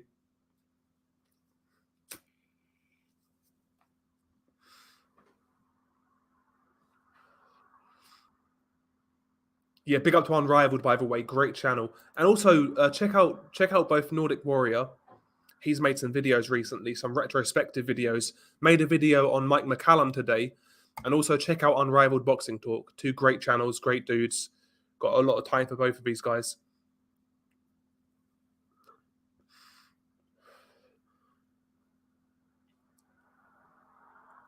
Yeah, Lampley was good in small doses, but he had his dumb moments. Yeah, like bang, bang, bang, bang in that Manny Pacquiao fight. That's fucking cringe. Cringe, man. See, even George Foreman. George Foreman wasn't a good commentator, but he was entertaining. He was entertaining.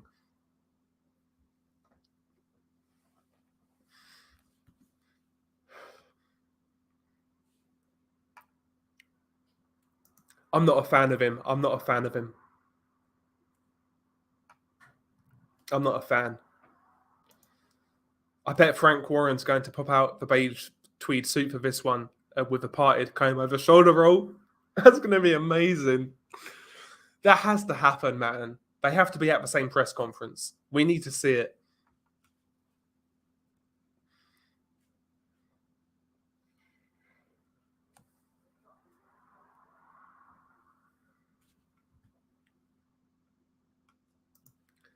John McSmith, Kosel said, Mohammed, you're very truculent tonight. Ali said, whatever truculent means. If it's good, then I'm that.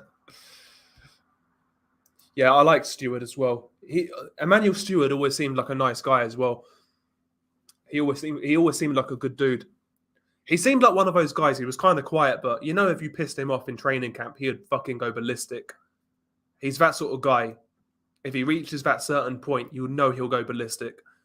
We saw that in that Klitschko Chambers fight, and also when Jermaine Taylor was fighting Corey Spinks, he was going nuts at Jermaine Taylor.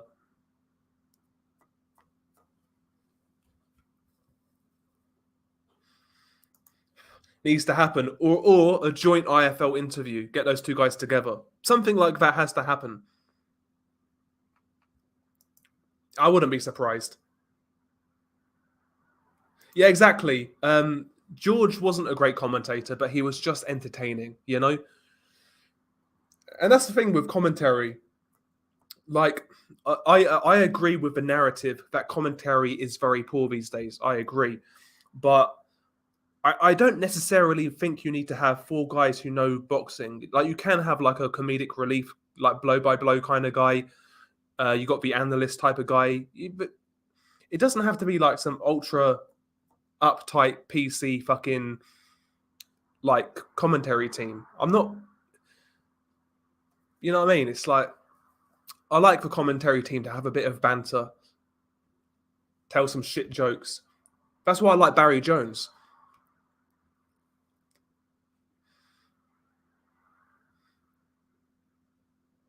Yes, Stewart was often the voice of reasons too. He broke down fights beautifully. Yep.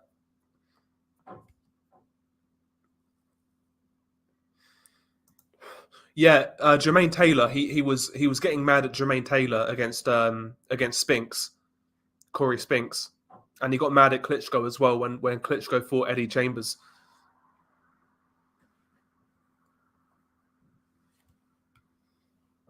Yeah, if it was a shit fight, Larry Merchant would say Larry Merchant wasn't the type of guy saying, "Oh, this is for sweet science, beautiful boxing." He'll be like, "Nah, this is a shit fight. This is boring."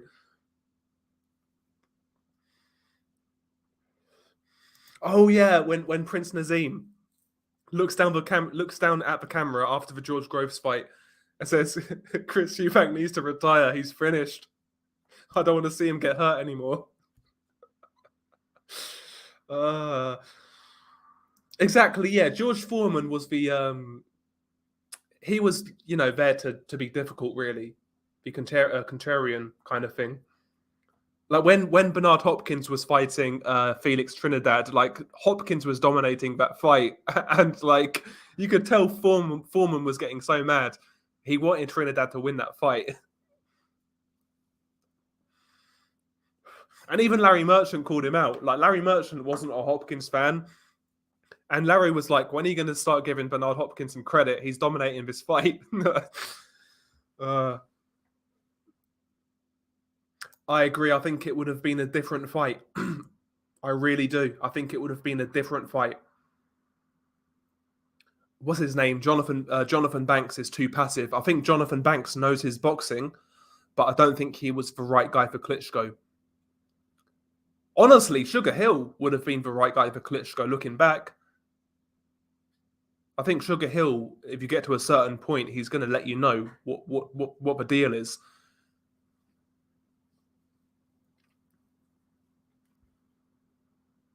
Teddy Atlas is weird to me. Like, he can be honest, but at other times, man, I think he completely misrepresents certain situations. The thing with Teddy Atlas, I think he makes it about him a bit too much.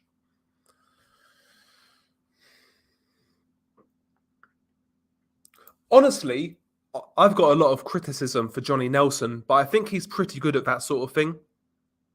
I do. I think that's his sort of thing. More so than being like a pundit on the night, I think that's what he should do, like help create content building up to the fight. I think he's good at that. I do. I think he's actually good at being basically, the head, the face-off guy. I think he's good at it. because he asks certain questions to get a response, to get a reaction, to make things a bit more tense. I think he's good at that. But I don't think Johnny Nelson is a good analyst of boxing. Exactly, Marianne G. Exactly. The only one I liked was when Michael Moorer, when Michael Moorer fought Holyfield, and he was giving more of a riot act. That was pretty good because it actually worked.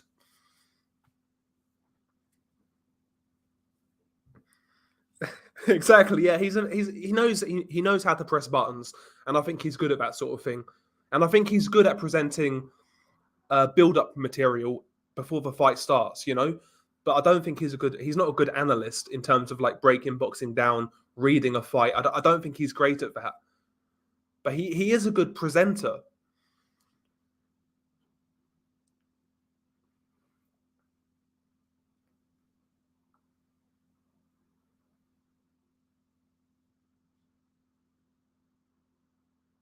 Yeah. Yeah, Teddy Atlas sat on Mora's stool for a few seconds during the break, not letting him sit down while yelling at Michael. Then he threatened to call his kid. Yeah. Like, do you want me to fight for you? Like, was it? Yeah, it was great. It was great. Remember when John Rawling tried to do the face-off, and he asked Vitali if he wanted Chisora to kiss him. Vitali looked at him in pure shock. Yeah, yeah. I rated George Groves when he came up when he was first coming up. I used to hate him. Something about him wound me up. Just one of those guys. But as his career progressed, I got more respect for him. And yeah, he was a good fighter. I still think he should have done more in his career, to be honest. I think he was robbed in that first Roch fight. But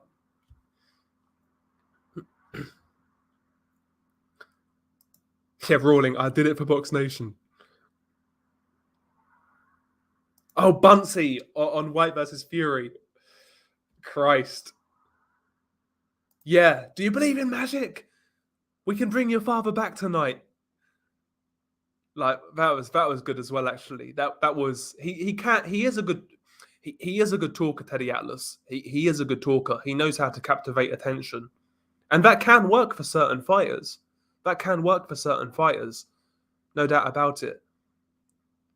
Because what did he say to Povetkin? Like, we can bring your father back tonight because when you become heavyweight champion, everybody's going to know who his dad was, or something like that.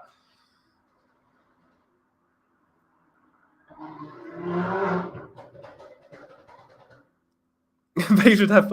Oh shit! I nearly timed you out there, Mr. Relax. They should have Hearn and Warren do the commentary. I'd love to see it. Bunt stays calm. I don't know, man. I don't know. Yeah, I mean, the knockdown aside, that was a very close fight, Lee Davis. I mean, without the knockdown, I think Groves probably won that fight. I think I had it a point to Badu Jack because of that knockdown. I'm pretty sure, if memory serves me correct.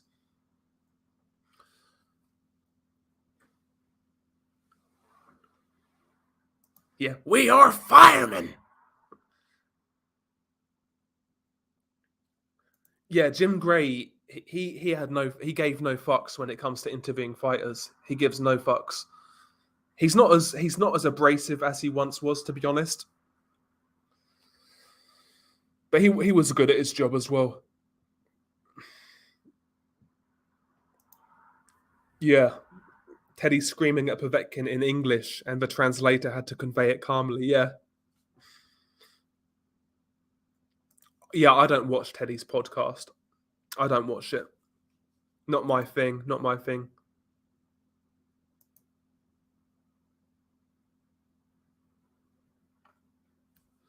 One second, guys.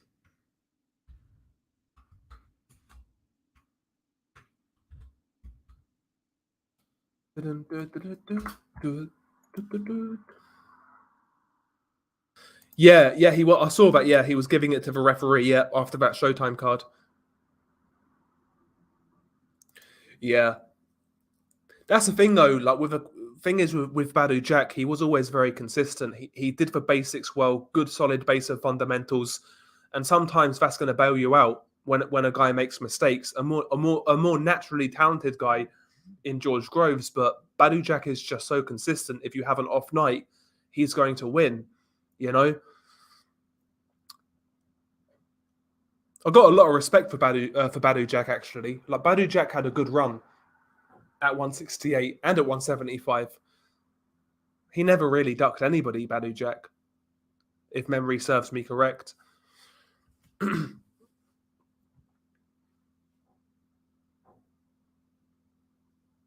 I know the guy you're talking about. Something Ryder. Is it Kenny Ryder or Kenneth Ryder? Yeah, Norman Stone, John Ruiz's trainer. The referee sucks. Fuck a referee.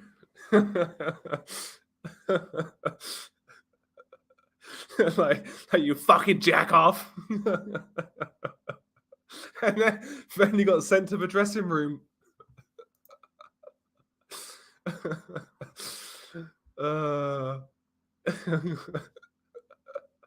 Like John Ruiz, like the most quiet guy you can imagine, and he's got fucking Norman Stone and as his trainer. Fucking hilarious! Like, fight this motherfucker! Oh my god!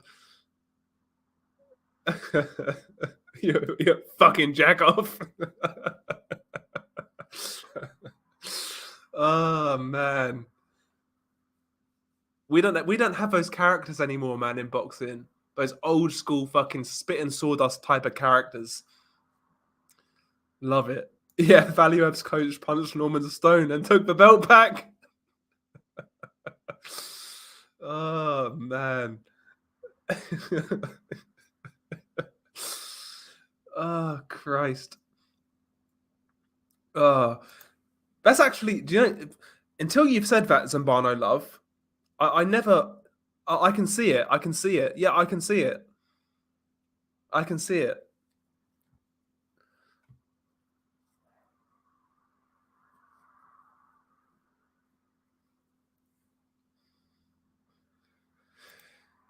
Yeah, Billy Kane, but I'm not expecting like the media to really hold these guys accountable, to be honest. You know, it's a shame. But listen, we're gonna get Fury Whyte. It looks like we're gonna get Joshua Usyk too. So I'll take that for what it is, and we'll see what happens. It is disheartening following the heavyweight division.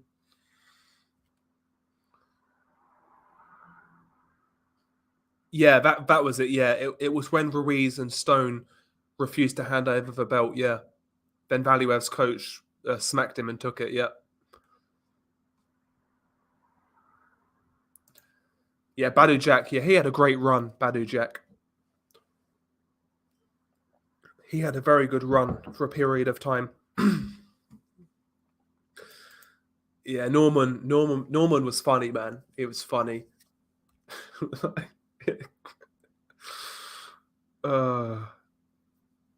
God. Dubois and Joyce on commentary. Yeah, but let's get it. Let's get it. Let's get it.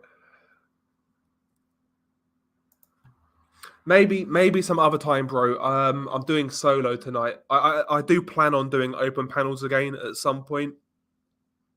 But yeah, tonight's just a solo one. Yeah, I wouldn't mind seeing Jack get one last title shot at cruiserweight, maybe versus Makabu. Yeah, if he's going to be anybody, it would be Makabu. If he could beat anybody, it's going to be Makabu. I wouldn't begrudge him that, to be honest.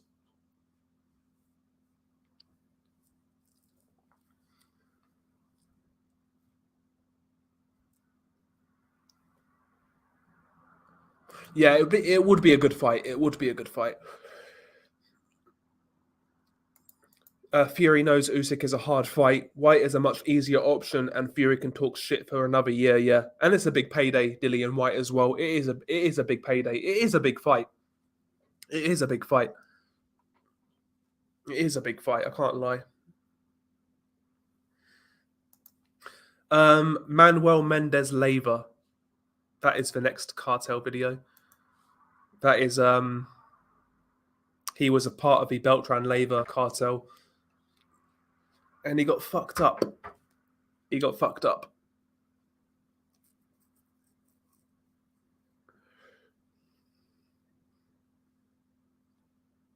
Yeah, exactly, Billy Kane. And Tyson Fury wasn't the only guy to say that. I think Dillian Whyte said it as well. Yeah, crocodile. uh, Andre, listen, Roman Gonzalez is at that age now where the wheels could fall off. He's 34, 35, lighter weight class, had a lot of wars. Martinez is fresh. So there's a chance, but I think you've got to go with Roman Gonzalez. You have to go with Roman. I'd say maybe 70-30 to Roman. 70-30 to Roman, I would say.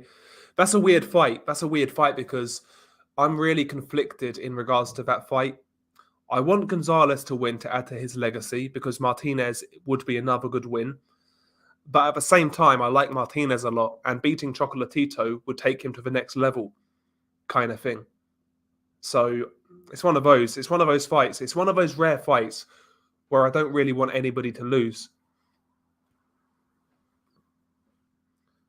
I wouldn't be surprised. I mean, first time around, Nordic, he was winning that fight until Makabu took it to the inside and knocked him out. Machunu was winning, but like Machunu just run out of gas. But yeah, Machunu's a good fighter. He's another guy though who doesn't really get much credit, but he's gone away from home. He's fought top competition. He's got no big promoter backing him. Like he's just a genuine fighter. No, Makabu signed with Don King.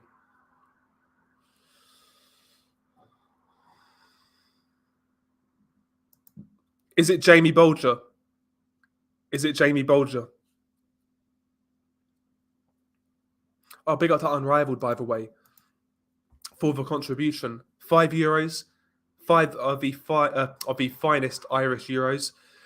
I've seen some people say Martinez by KO or Chocolatito by points. It's like many people forget Chocolatito is the biggest puncher Martinez has fought. Exactly. I make you right.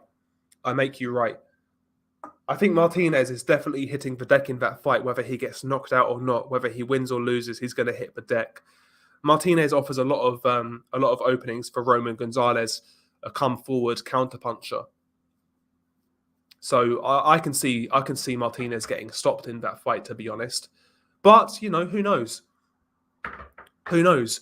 Maybe Martinez allegedly was struggling to make flyweight, so maybe Martinez is healthier at 115. Sorry.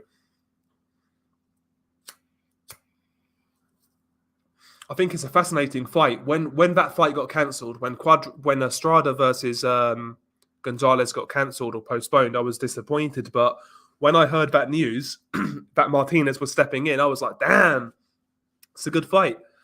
And that's what you should do, man. You've got to take these opportunities. Exactly, yeah. Roman's a media hype job.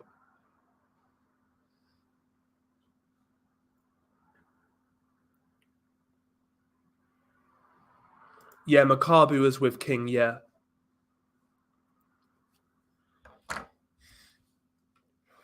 No idea, Randy. I don't follow female boxing. I'm not sure. Yeah, he got dropped by Arroyo, and he got buzzed as well. He got buzzed. It wasn't like a flash knockdown. He was slightly buzzed. I think Martinez is going to get battered, to be honest, or to be fair. I think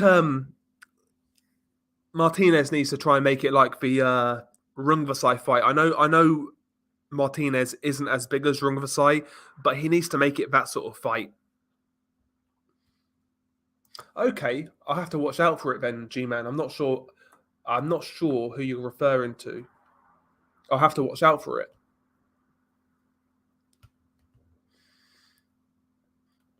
Yeah, Chocolito, as Matthew Macklin calls him.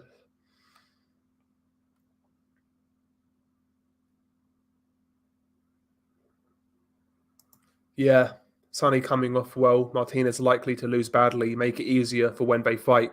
Yeah, that's the thing though. Like with Martinez. Like if he loses but doesn't lose badly, he's not really lost anything, to be honest.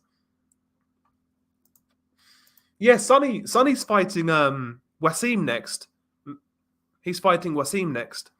Wasim's not a bad fighter, but he's no. I'd rather see Sandoval. I'd much rather see Sandoval.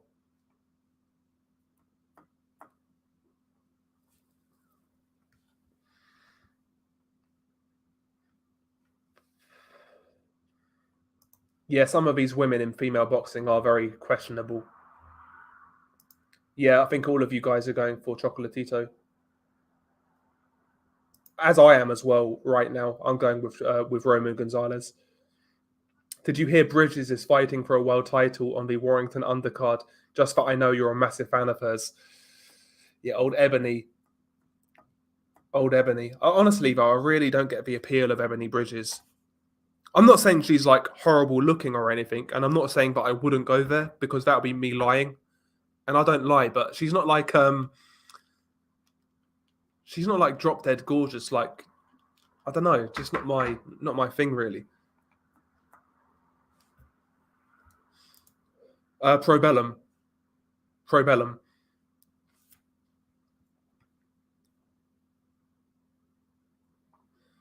Who was the most dangerous cartels? The Tijuana cartel in the 90s or the Los Zetas during Los Cano? I would say Los Zetas, to be honest, because they basically spearheaded what the cartel world is now, like what the narco world become, like ultra violence, militaristic. They kind of spearheaded what it is now. So I'd say Los Zetas.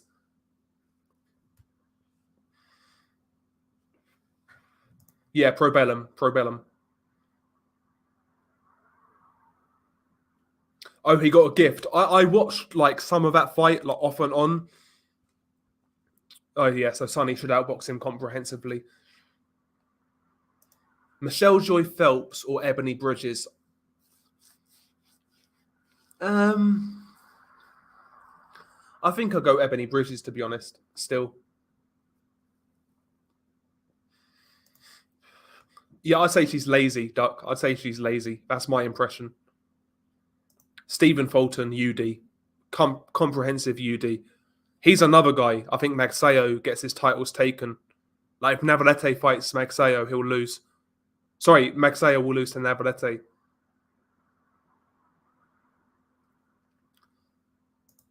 I think I would take Bridges. Conceição or Martinez? I've got Conceição, and I think Martinez will get dropped in that fight as well. Xavier Martinez didn't impress me against what's dude's name who Kid Galahad beat? Marrero, I think it is. Claudio Marrero.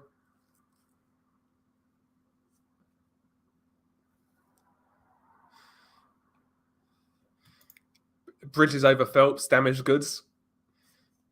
Ebony Bridges, Michael Joe might pull his cock out. Fuck's sake.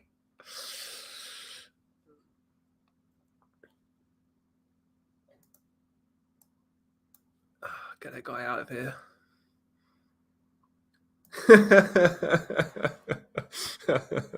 Ian Ward. Oh, fuck you know.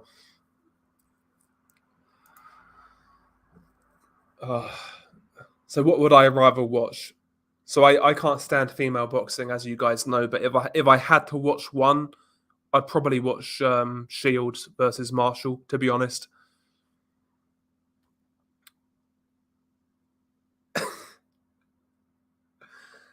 Phelps is more experienced, as Ty and Booth would say. If Bridges was sumo size, you'd be up it like a rat up a drain pipe. Yeah, I've got Conceição as well. I think he'll drop him also. Oh, you've got Xavier Martinez. Martinez can punch a bit. He's got good timing, but he's just a bit too methodical for my liking. A bit too methodical.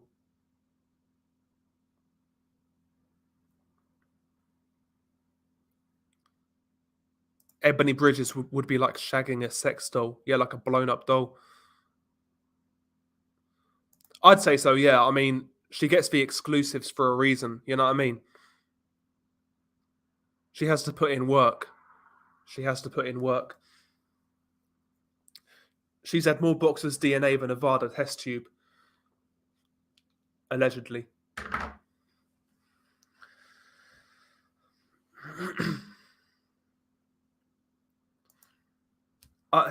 So Alicia Baumgartner or Sky Nicholson?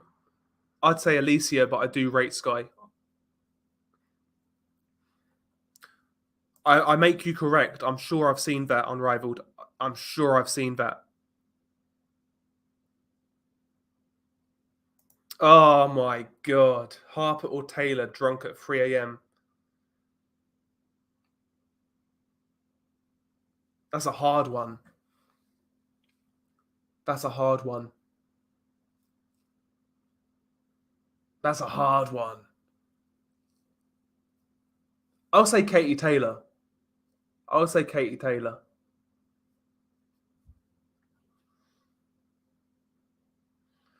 Kate Abdu's nice. Kate Abdu's nice.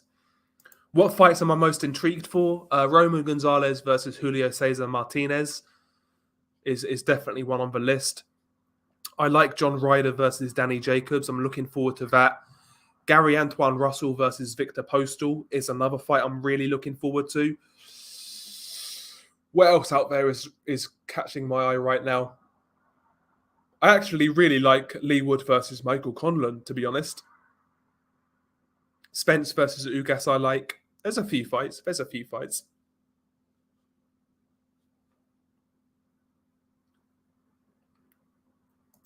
I would take Chantel Cameron. I'm not a big fan of Chantel, though, to be honest with you, but she's better than Terry Harper looks wise. Yeah, a lot of them are suspect Nordic.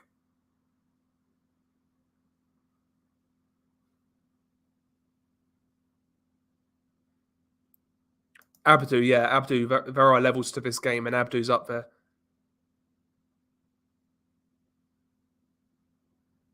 Ah, come on, Duck. Come on.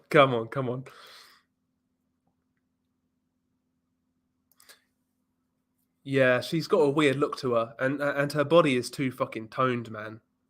That's not my thing. It's not my thing. Morgan Freeman or Kelly Maloney.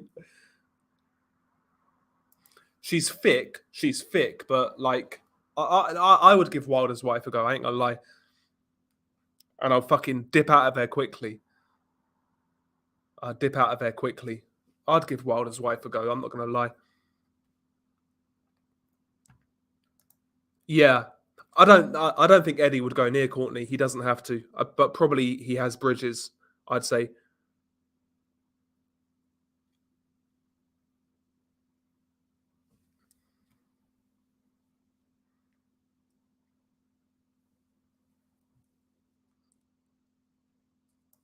Go for it, Mr. Relax.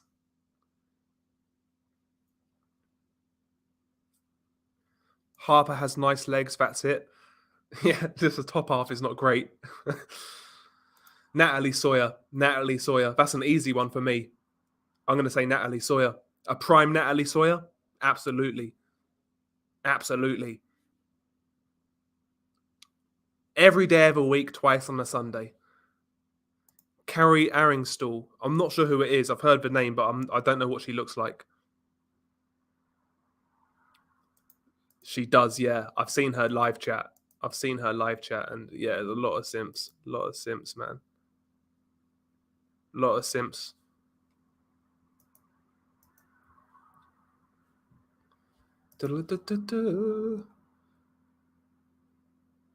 Yeah, that whole relationship's extremely weird. Tyson Fury and Joseph Parker. It's cringe, man. Joseph Parker's supposed to be fighting to get another title shot.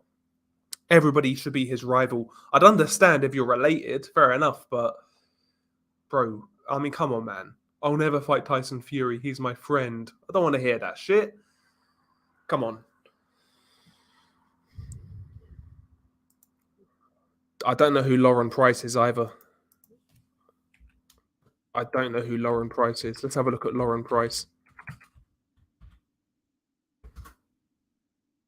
I'm not a fan of Lauren Price. I can tell you that now. Not a fan. I knew she was. I'm sure. Is she Scouse? She looks Scouse. No, she's Welsh. Not a fan. Not a fan. Not a fan.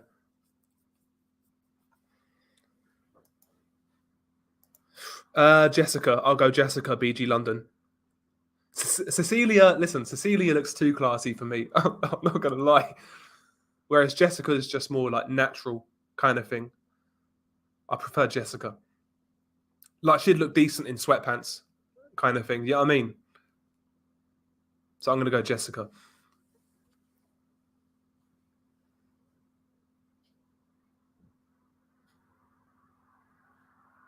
Yeah, exactly. Spider-Man Parker.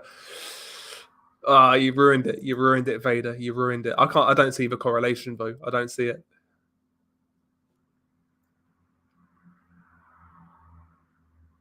Yeah, I've gone off Joseph Parker, Armchair Warrior. I've gone off him. Yeah, I know who they are because of boxing Twitter. Well, most of them. This is hilarious, man. I put some tweet on. I put some tweet out on Twitter, and basically just trying to fish for Matchroom Mongs, saying that the people out there who are saying DAZN were going to blow everyone else out of the water in the purse bid, and some guy comes back to me. Where is the proof Warren was even financially involved in this purse bid? It's well known his accounts are regularly at zero. So fucking mad. So fucking mad. Ah, dear, dear, dear, dear, dear, dear. Oh, isn't she the one in jail, Zambano Love? Isn't she in jail? Like, didn't she kill her fucking husband or something? I'm sure she's in fucking jail. Oh, damn.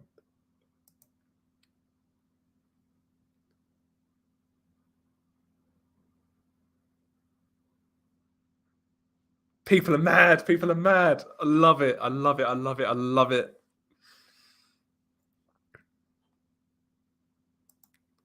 You know they're going to bite. That's why. I don't particularly care that much, but it's just fucking funny.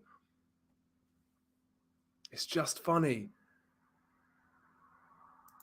Thoughts on Sorokin versus Nursultanov for the international WBO, when it could get ranked highly and a potential challenger to Janibek, Esquiva, Falcao, etc. Yeah, I've not seen the other guy fight. I've seen Sorokin a few times, but I've not seen Nursultanov fight, so I'd have to check him out.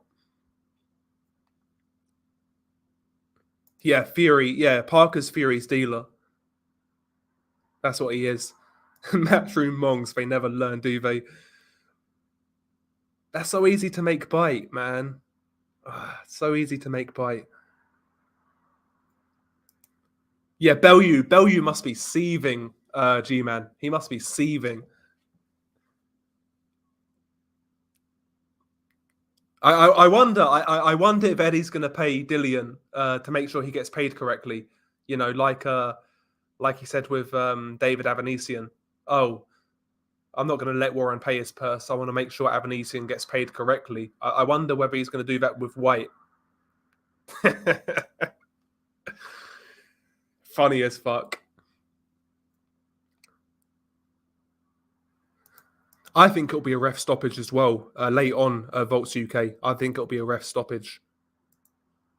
Anna Woolhouse warning she's skinny, or Kate Abdu. Oh, Kate Abdu all day long, BG London.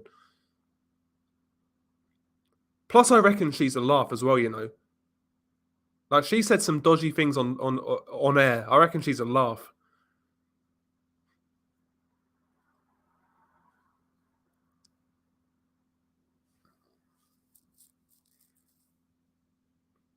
I am a female boxing simp, sadly.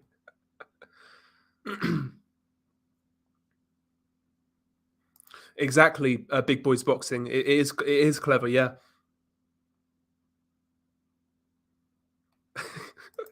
Simon Jordan's funny. I saw it. Yeah, I saw it.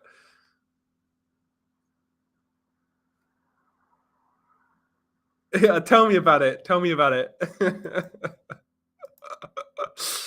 Seething. He's seething. Absolutely seething.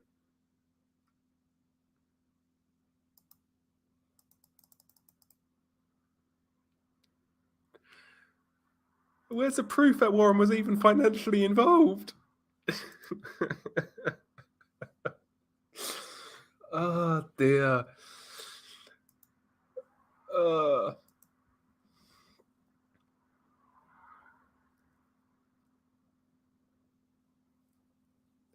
Do you think you'd ever do a podcast with Disturbed Reality? I think you two would get along despite the clashing interests.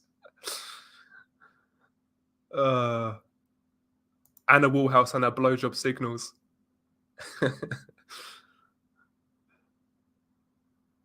Katie Taylor as his profile cover. That's what we're dealing with here, Nordic. That's what we're dealing with here. Sorry.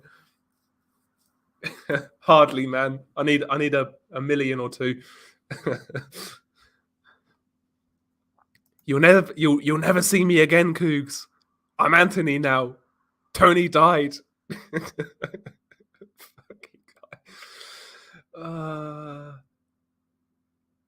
Yeah, Simon Jordan's okay. He is a bit of a, he says things for a reaction sometimes, but he's not too bad.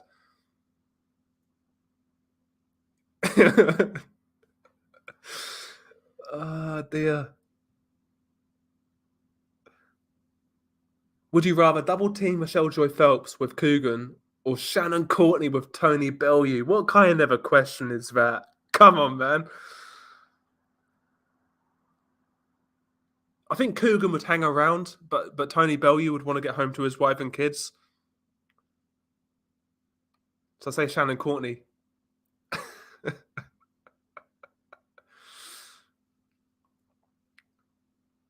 Facts.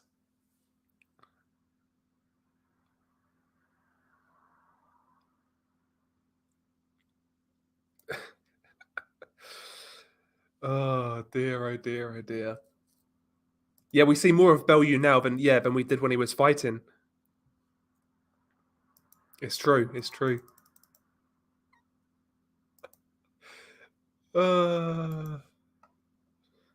Funny as hell. Funny as hell. What a day. What a day. Yeah, David Price is the heir to the Klitschko throne. That is still Tony Bellew's best line. He beats Vitaly, he beats Vladimir. I've lost a lot of respect for Briedis, man. The way he's been carrying on. Fair enough, yeah. Call him out once, cool. Get your name out there, fair enough. But this is cringe. This is cringe. I've been a big fan of Briedis as well for quite some time, but I'm jumping off the bandwagon now. Been a fun ride.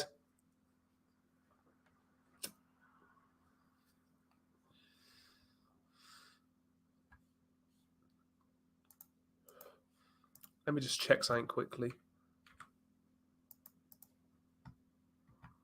Got a fucking video premiering on the other channel and I've not even checked it, you know. That's doing all right. It's doing all right. 1.2k live viewers on that other shit. That's pretty solid. When Whyte loses Bellew, if there wasn't a corrupt purse bid, this would be on DAZN and Dillian would be more comfortable. As far as I'm concerned, Whyte is the real fighter. Yeah, Kovalev is Cleverly's Jeff Lacey. That's my favorite boxing quote. Yep. Anthony Bellew. Anthony Bellew. He wants to be Anthony Joshua, Tony Bellew. He wants to be Anthony Joshua. If I was Joshua, I would not entertain that guy coming fucking near me.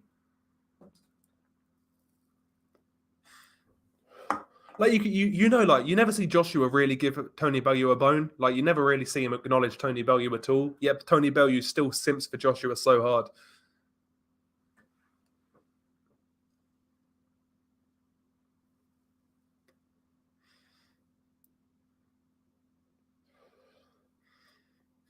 Nah, I think those people would cancel me, to be honest.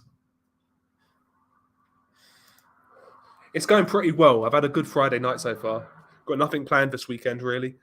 Well, I've got a few things I need to do, but nothing crazy this weekend.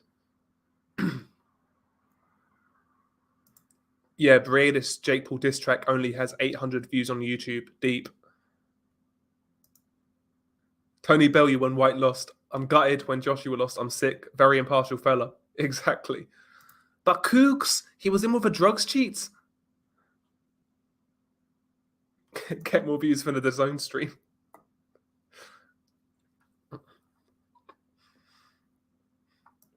I don't blame him. Listen, I don't blame him for calling out Jake Paul, but do it once and leave it, man.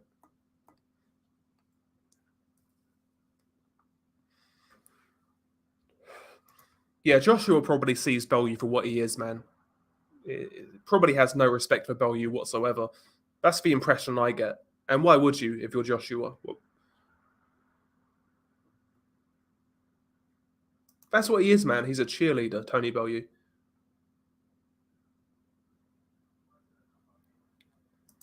Yeah, Clogan, it's hard.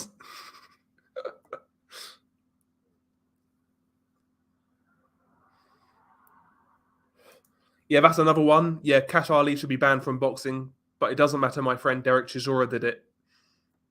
Yeah, Chisora bit Paul Butlin. Yeah, he bit Paul Butlin. He slapped Vladimir Klitschko, but that's okay. It's like when Billy Joe fails a drug test. That's okay. But when other guys fail, oh, ban him for life.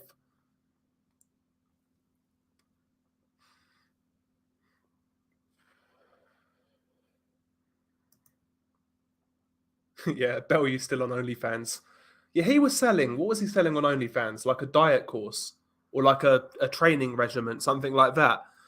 I'm not being funny yet. I get Tony Bellew's a professional athlete. Well, he was. But he still looked like a human pigeon. Like he had a pigeon chest. Like, why would you want to look like that guy? If I'm going to get diet or workout advice, I'm not getting it from Tony Bellew. Half man, half pigeon. It's crazy DAZN have Bellew. I seen a tweet they put up with Bellew, and it was hating the comments.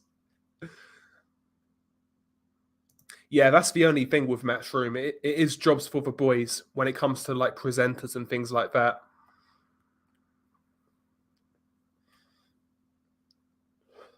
But I do enjoy. I'll be honest. I don't hate Matchroom. I don't hate any promotional company. But I just like playing the anti-Matchroom narrative now and again. It entertains me more than anything. Like they seem to bite a lot more than the PBC fanboys. Like the PBC fanboys are bad, but they tend to stay in their own lane.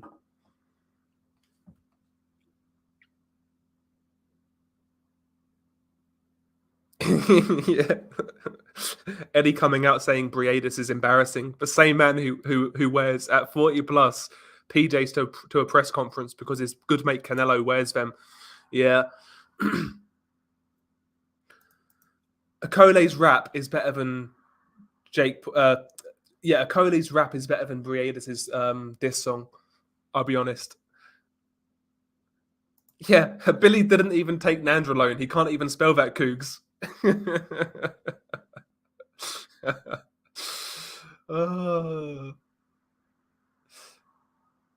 No, quite frankly, no. He's a decent domestic guy, but nothing more, nothing less. PBC fanboys don't have the IQ to use a phone. Oh dear. He literally said that as well. He literally was throwing Canelo under the bus.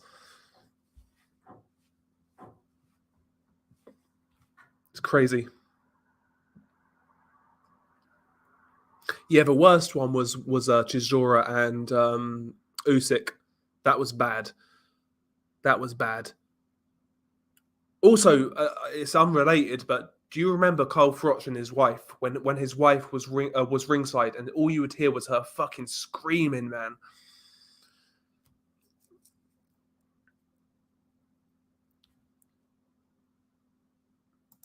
I hope not BG London. I hope he stays in the background.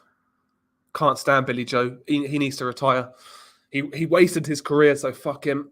Fuck Billy Joe, man.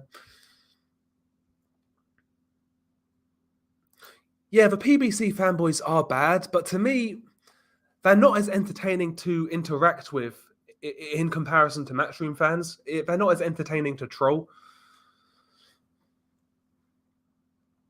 And weirdly, I think some of those guys, not all of them, but I think the average PBC fanboy knows more about boxing than the average Matchroom fanboy. That might be reaching, but that's my impression.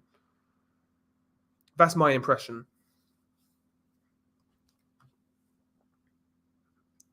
What this year? I mean, my most outlandish prediction this year. Do you mean like in regards to fights that have been made? I would say just Khan beating Kelbrook early.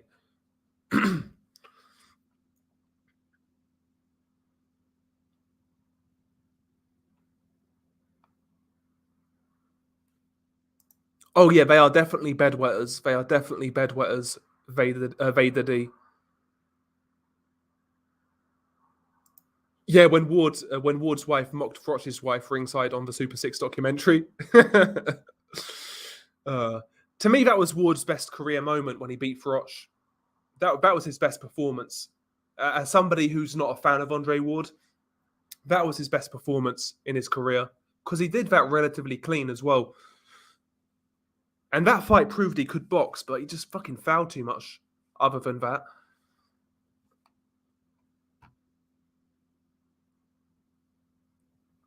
yeah, but you're a Matchroom fan, Pimp My Sniper. When you come in my chat, you're never like obnoxious or completely dismissive of everything else that's going on in boxing. Nothing wrong with being a fan, but there's a fan and a fanboy. Yeah, that's what it's looking like right now. That's what I think's going to happen. I think Canelo's going to fight Charlo. I think Canelo's going to fight Charlo. That's what I see happening.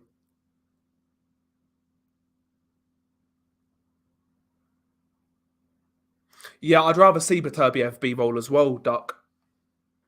I'd rather see that fight.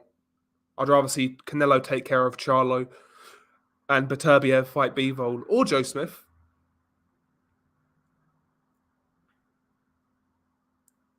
PBC fanboys struggle to put their own socks on, so I let them off.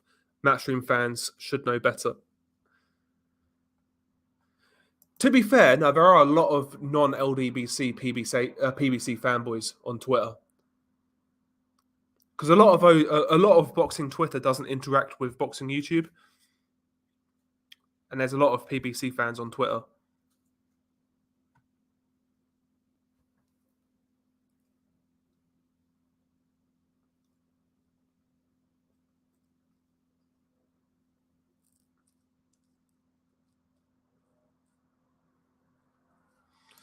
Nico Ali Walsh, he beats Campbell Hatton.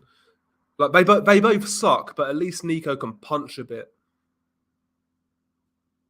He can punch a bit.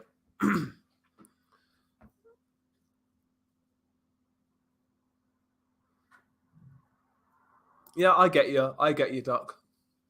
I get you. I don't think there's anything wrong with necessarily thinking some like one promotional company is doing the best in boxing at that current time, or they're putting on good shows, whatever. But I know what you're saying. Like a good fight's a good fight, regardless of who promotes it. You know, it's like Gary Antoine Russell versus Victor Postal. I'm watching that fight. It's PBC. You know what I mean? It's like whatever's a good fight, it's a good fight. Yeah, I think Canelo's going to fuck him up as well.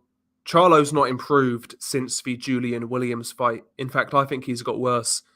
He's regressed. His level of competition hasn't been sufficient to keep sharp and improve as a fighter. Whereas if you look at Jamal Charlo back at 154, he was much more dynamic. He was a much more dynamic boxer puncher. Whereas now he just looks straight up and down, jab, right hand, left hook kind of guy. Quite upright. He was always upright, but he looked more dynamic back in the day. I know, unrivaled man. I've had it all, as you have as well. I've had it all.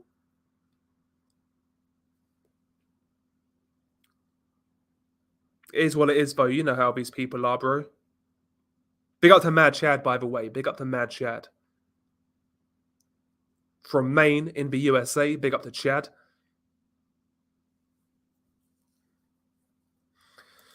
Yeah, that's the thing with boxing YouTube, and it's not just the LDBC, but there's a lot of clicks on boxing YouTube where people stick together and push certain narratives. They don't really want to ruffle any feathers.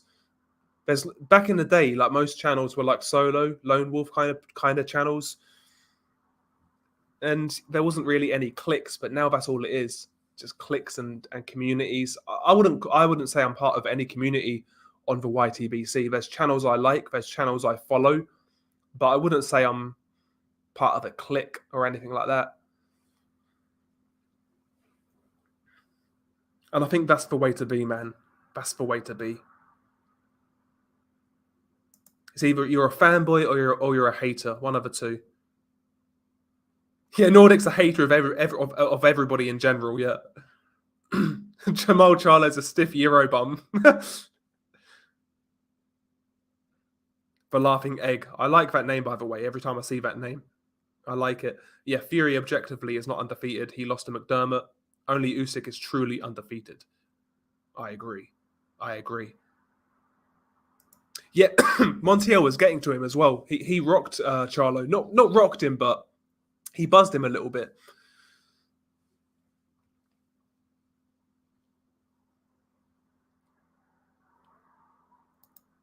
Yeah, I wouldn't be surprised. Crazy D3. I think a lot of I guarantee you, certain promotional companies, not just Matchroom, but certain promotional companies have passed out some checks. I'm sure of it. I'm sure of it.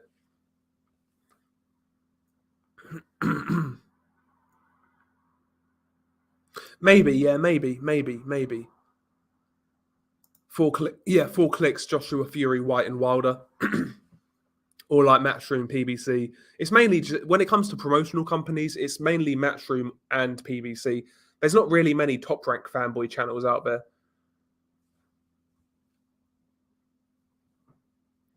And here I was thinking you were part of a Soviet boxing community.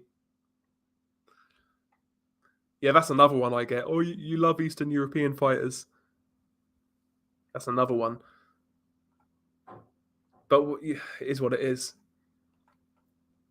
It is what it is.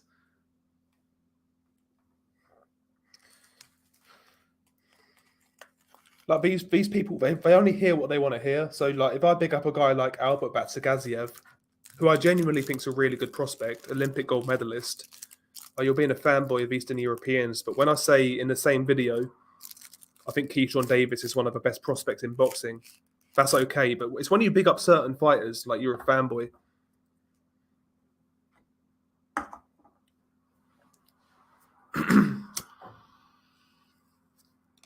Me and Mark were having this conversation the other day. Yeah, they act like boxing's a team sport where you've got to pick a side. It's weird. Yeah, Makhmadov, he's fighting soon. He's fighting Marius Vak. That's coming up in February. Dave Allen, boxing community. Taylor, late stoppage, but I think Jack Catterall will give him problems. And Leewood, Michael Conlon, I'll be honest, bro, I can't settle on a prediction just yet.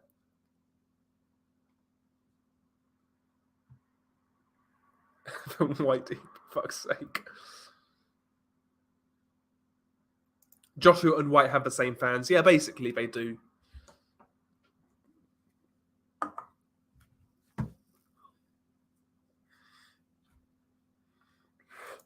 I don't think so. No. Haymaker, definitely not.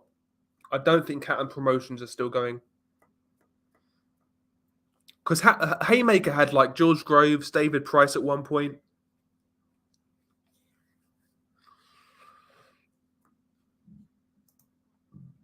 But yeah, David Hay couldn't get a foothold in the game, unfortunately for him. Fuck it.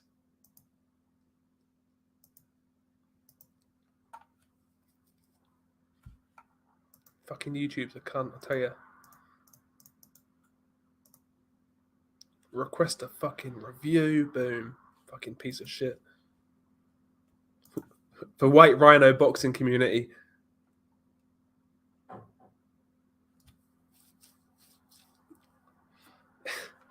Fuck's sake, Duck.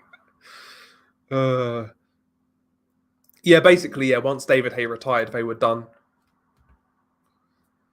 I actually think David Hay would be a pretty good promoter. Certainly as like a front man, like selling the product.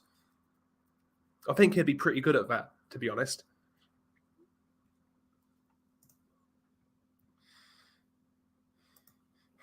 Konsei Sao on points, Assad. Konsei Sao on points. Good fight, though. Good fight. I say Martinez is the bigger puncher, but I got Konsei Sao. Good fight, though. Can't argue with that.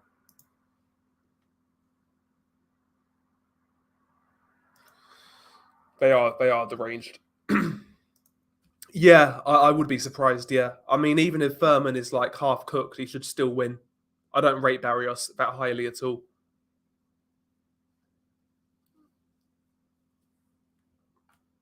Yeah, he did do a pretty good job for Joe Joyce early on, David Hay. He got him some good fights early on, like Ian Lewison on his debut, etc. He got him on Sky as well to fight Lenroy Thomas. He did okay to start with.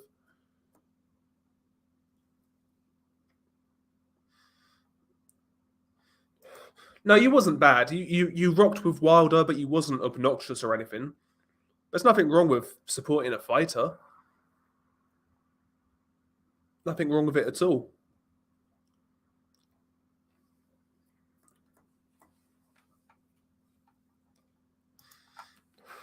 I think it's fun for what it is, man.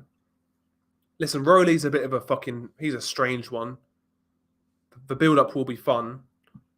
And more than likely Rolly's going to get knocked out, so it's going to be fun. And I don't really expect too much from Tank Davis these days, so I'm not really disappointed. I'm going to take it for what it is, you know? The DABC, David Avanesian boxing community.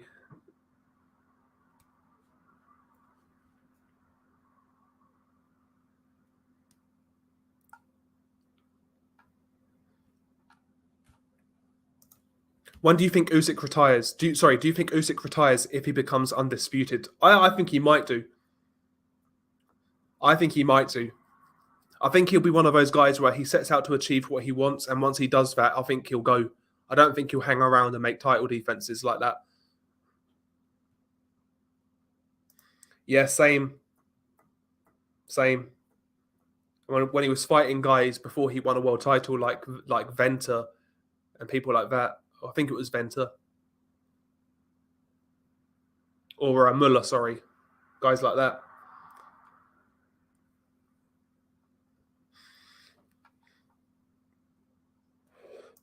Yeah. Let's say Usyk beats Joshua and then beats the Fury Whyte winner. I think he would retire after that. Maybe have one more title defense, maybe. But I think he would retire. I don't think you'll see Usyk for more than, I reckon at max, Usyk's got 4 more fights left. That's what I think. At max.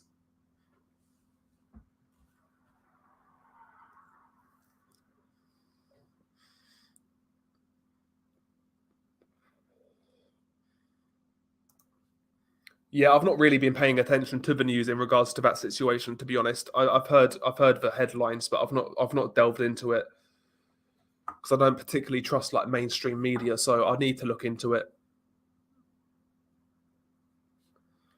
Yeah, Queensbury and Frank Warren won the purse bid, $41 million compared to Matchroom's $32 million. So Dillian Whyte Fury is going on BT Sports, son. BT Sports.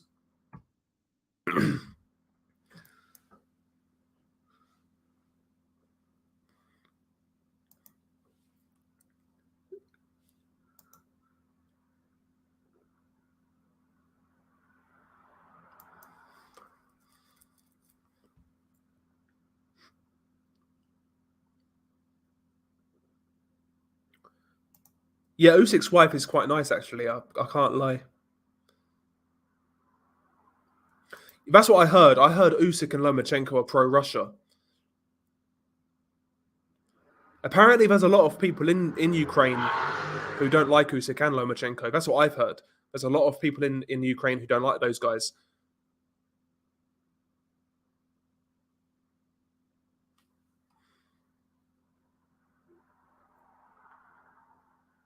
I say a lot, but there's a sizable number. That's what I've heard. Whether that's true or not, I don't know. I don't think he will, man. I think Whyte's going to accept it for what it is. He's got a good payday. He's got a good payday.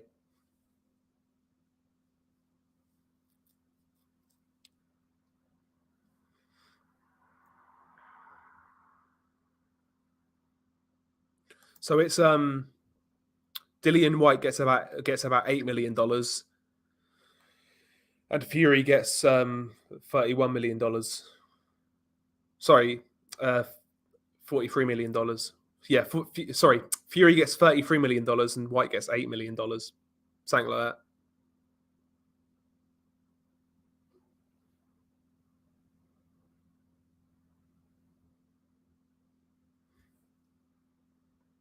Vitali wants to go to war with Russia. To be honest, though, Vitali is a bit of an EU shill. I've said that before, though. I wouldn't trust the Klitschko brothers as far as I could throw them. Like my intuition tells me they're not nice people, the Klitschko brothers. In my opinion, I could be wrong, but I wouldn't trust Vitali as far as I could throw him, which ain't very far.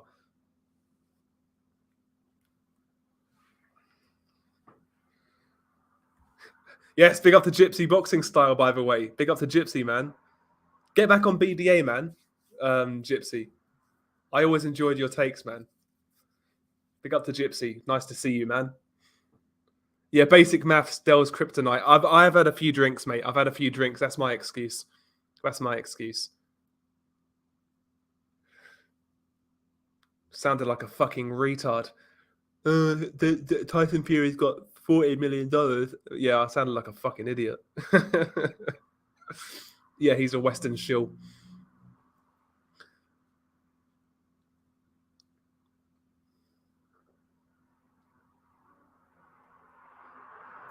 Yeah, exactly. And that's going to be interesting as well. I think the next generation of heavyweights are going to be very exciting. You've got guys like Hrgovic, Yoka, Dubois still, Jared Anderson, Makhmadov coming up. There's some good guys coming up, man. It's going to be entertaining. It's going to be entertaining.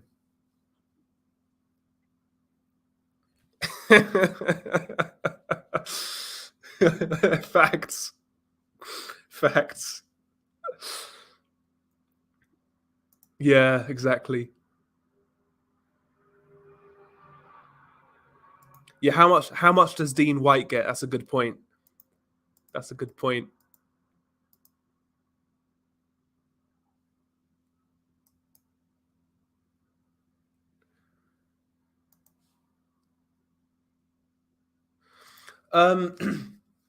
Honestly, Duck, for whatever reason, I'll give Tony Yoka the benefit of a doubt, because he was saying a few months prior that he was unhappy with the way his career has moved.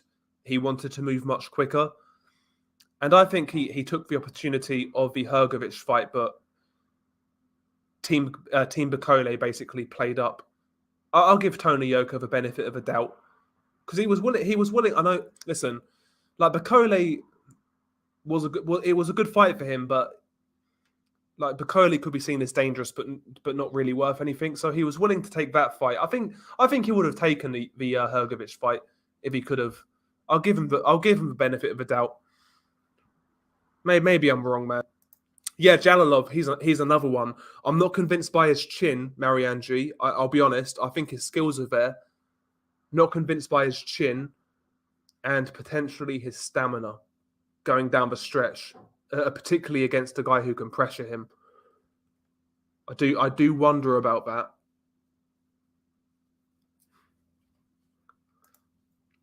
Yeah, Fish Eyes brought some parliamentary procedure to the heavyweight division. He got his checkbook out, got his balls out, and slammed that big fucking check on the table. And here we are. Yeah, I think I was saying this earlier. I think if Tony Yoka had like a cast iron chin, I would say he's the best heavyweight prospect right now. If he had a cast iron chin, but he doesn't. That's the thing with Tony Yoka. I think he's vulnerable. I think he's got skills. I think he's got talent. He can box, but I'm not convinced by his chin.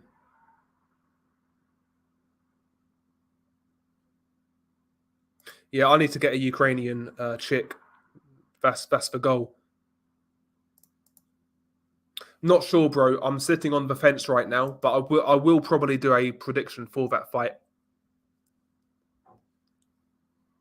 Yeah, in a head to head, I would agree, Vader.